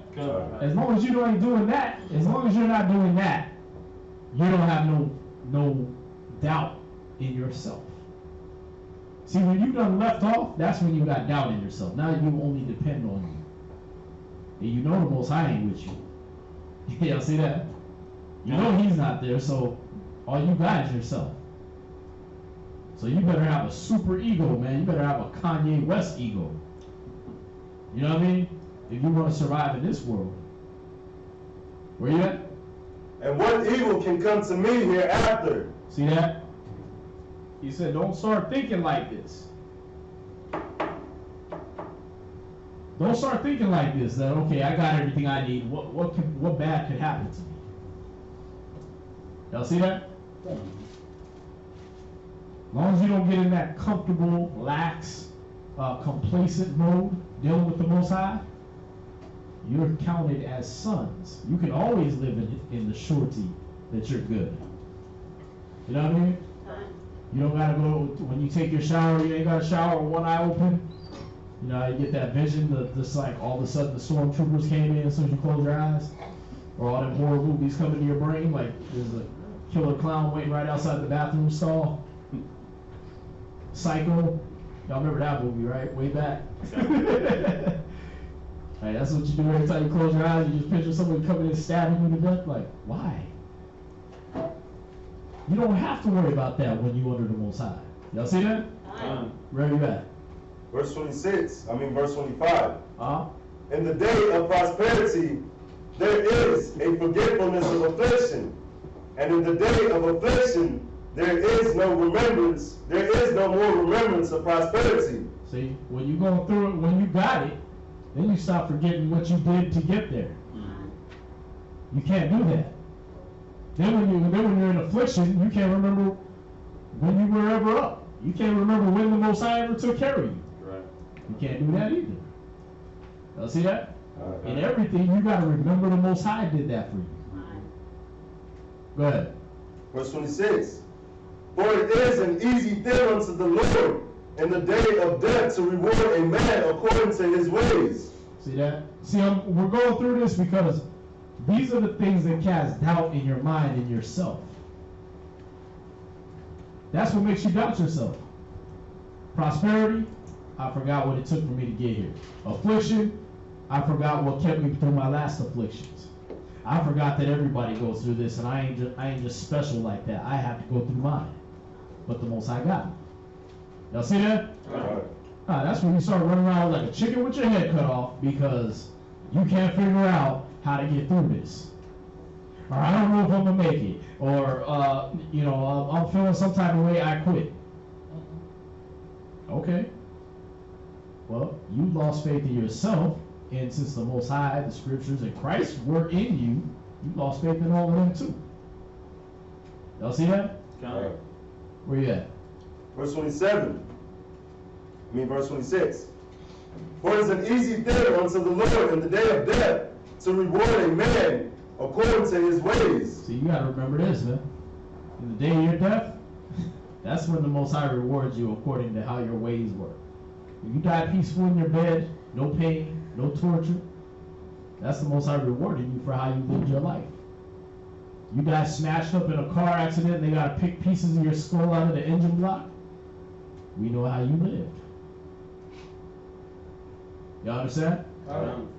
We know you was doing something the Most High did not like. Y'all see that, right? Hey, how you get mauled by a lion in the city? God hates you. Y'all see that? What was that, in Cambodia or something like that? They pulled that dude out of a python? God hates you. You know what I mean? God. They gotta go searching for your child in alligators' bellies. God hates you. Y'all see that? Yahweh don't like you, man. That's the death of a man. Is what shows you how they live their life. See that? And you don't want the Most High to reward you for how you lived your life by how you die. Y'all see that? You don't want him to do it like that, man. You want him to forgive you and say, okay, you're going to die peacefully in your bed. You see that? Or you know, 5 seconds of pain, heart attack, you out. You see that? Rather than, man, I just seen this one video. This dude, he looked like a corpse already. He was still alive. He had like green stuff bubbling up out of his back, holes in his skin, just holes with maggots in them. It was already eating him like he was dead. And he moving around like, what y'all doing? They was like treating it, I guess. And all this green stuff was bubbling up out of his back in these different, it was like craters in his skin. And maggots was crawling all in it. Nah, like Elon or something like that. Brother had melanin, I know that. Y'all see that? But you don't want that. You don't want to live like that. Where the Most High is like, listen, I'm going to give you a constant reminder that I hate you. You ain't doing what I want you to do, man. I could have protected you from all this. You know how easy that is to happen to anybody? That same thing can happen to any one of y'all, man. It happened to Herod. What you reading about Herod we were reading about earlier? It happened to him. Worms got all in him. They ate him while he was on his feet. Yeah. It's easy, man. All one of them parasites from when you was eating pig ass and pig knuckles and pig feet and ears and everything like that. All one of them got to do is decide, hey, I'm gonna start replicating. Let's go for this chick's brain right now. You understand? It's easy, but the Most High protects y'all from all that. Every day. Y'all see that? Where you at? Verse 27. Go ahead. The affliction of an hour maketh a man forget pleasure. See, this is the problem, man. This is where we lose our assurance in ourselves, man. We have affliction for 1 hour, man. A day, a problem. Bad day. God ain't with me no more. Damn. For 1 day? Mm-hmm. How long you been alive? 30 years? Damn near 40? But he ain't with you today. He just left. Where you at, man? And in his end, his deeds shall be discovered. Go ahead. Right. In his end, his deeds shall be discovered. When you die, that's how people know how you live. Once again. Is that verse 28? Read that. Verse 28. Judge none blessed before his death, for a man shall be known in his children. See that? Even when you die, how are your children act? Oh, they little niggards just like he was. Okay, well, that's what he was. That's probably why he died like that. Y'all see that? You're going to be known how you lived. Did you abide in your labor? Did you have faith in the Most High? Did you have faith in Yahweh Shai? Did you have faith in the Scriptures? Were they in you? Y'all see that? Go from there real quick. 2 Peter. 2 Peter 1 and 10. 2 Peter.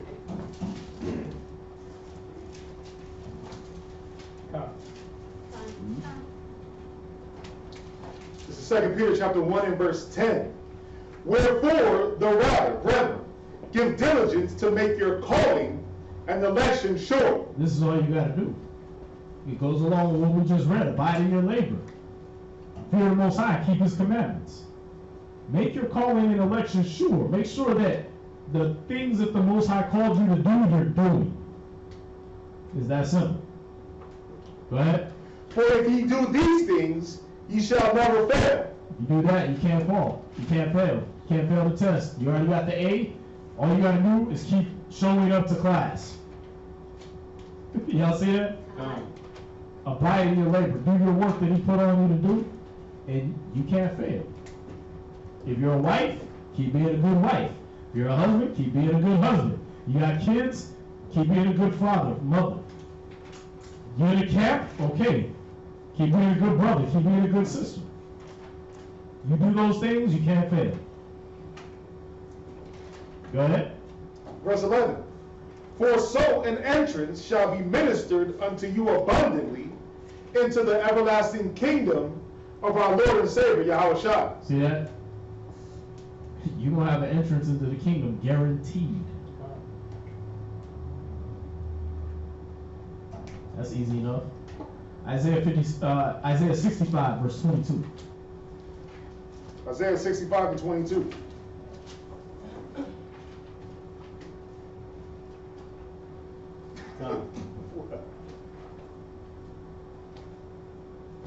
Y'all got it? Come. Go ahead. Isaiah 65 and verse 22. They shall not build and another inhabit. They shall not plant and another eat. This is what he promised to Israel, man. It's not going to be like what he told Issachar or what he told us in the curses. That you're going to build up a vineyard, build a house and another man dwell therein. Y'all see that? No, he said they're not going to build it and somebody else inhabit it. Go ahead. They shall not plant and another eat. See? Your crops going to be your crops. Go ahead. For as the days of a tree are the days of my people. See that? Just like the days of a tree are going to be the days of his people. We're going to be forever. Y'all see that? Yes. Go ahead. And my elect shall enjoy the work of their hands. There you go. That's a promise. The elect, they're going to enjoy the work of their hands. So if you keep doing your work, you will enjoy your labor. You will enjoy the fruits of your labor. See that? That makes it really easy. It's just as easy as that assurance your boss gave you going to work.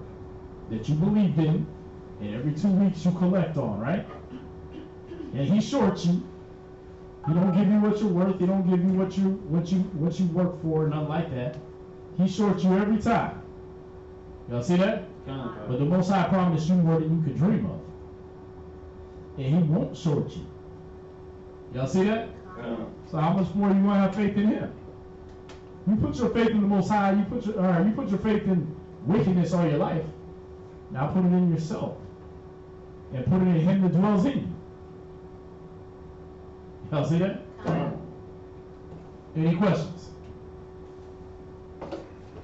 There's more, there's so much more, but we're at 10:16, 10:17 right now. So. No questions? Alright.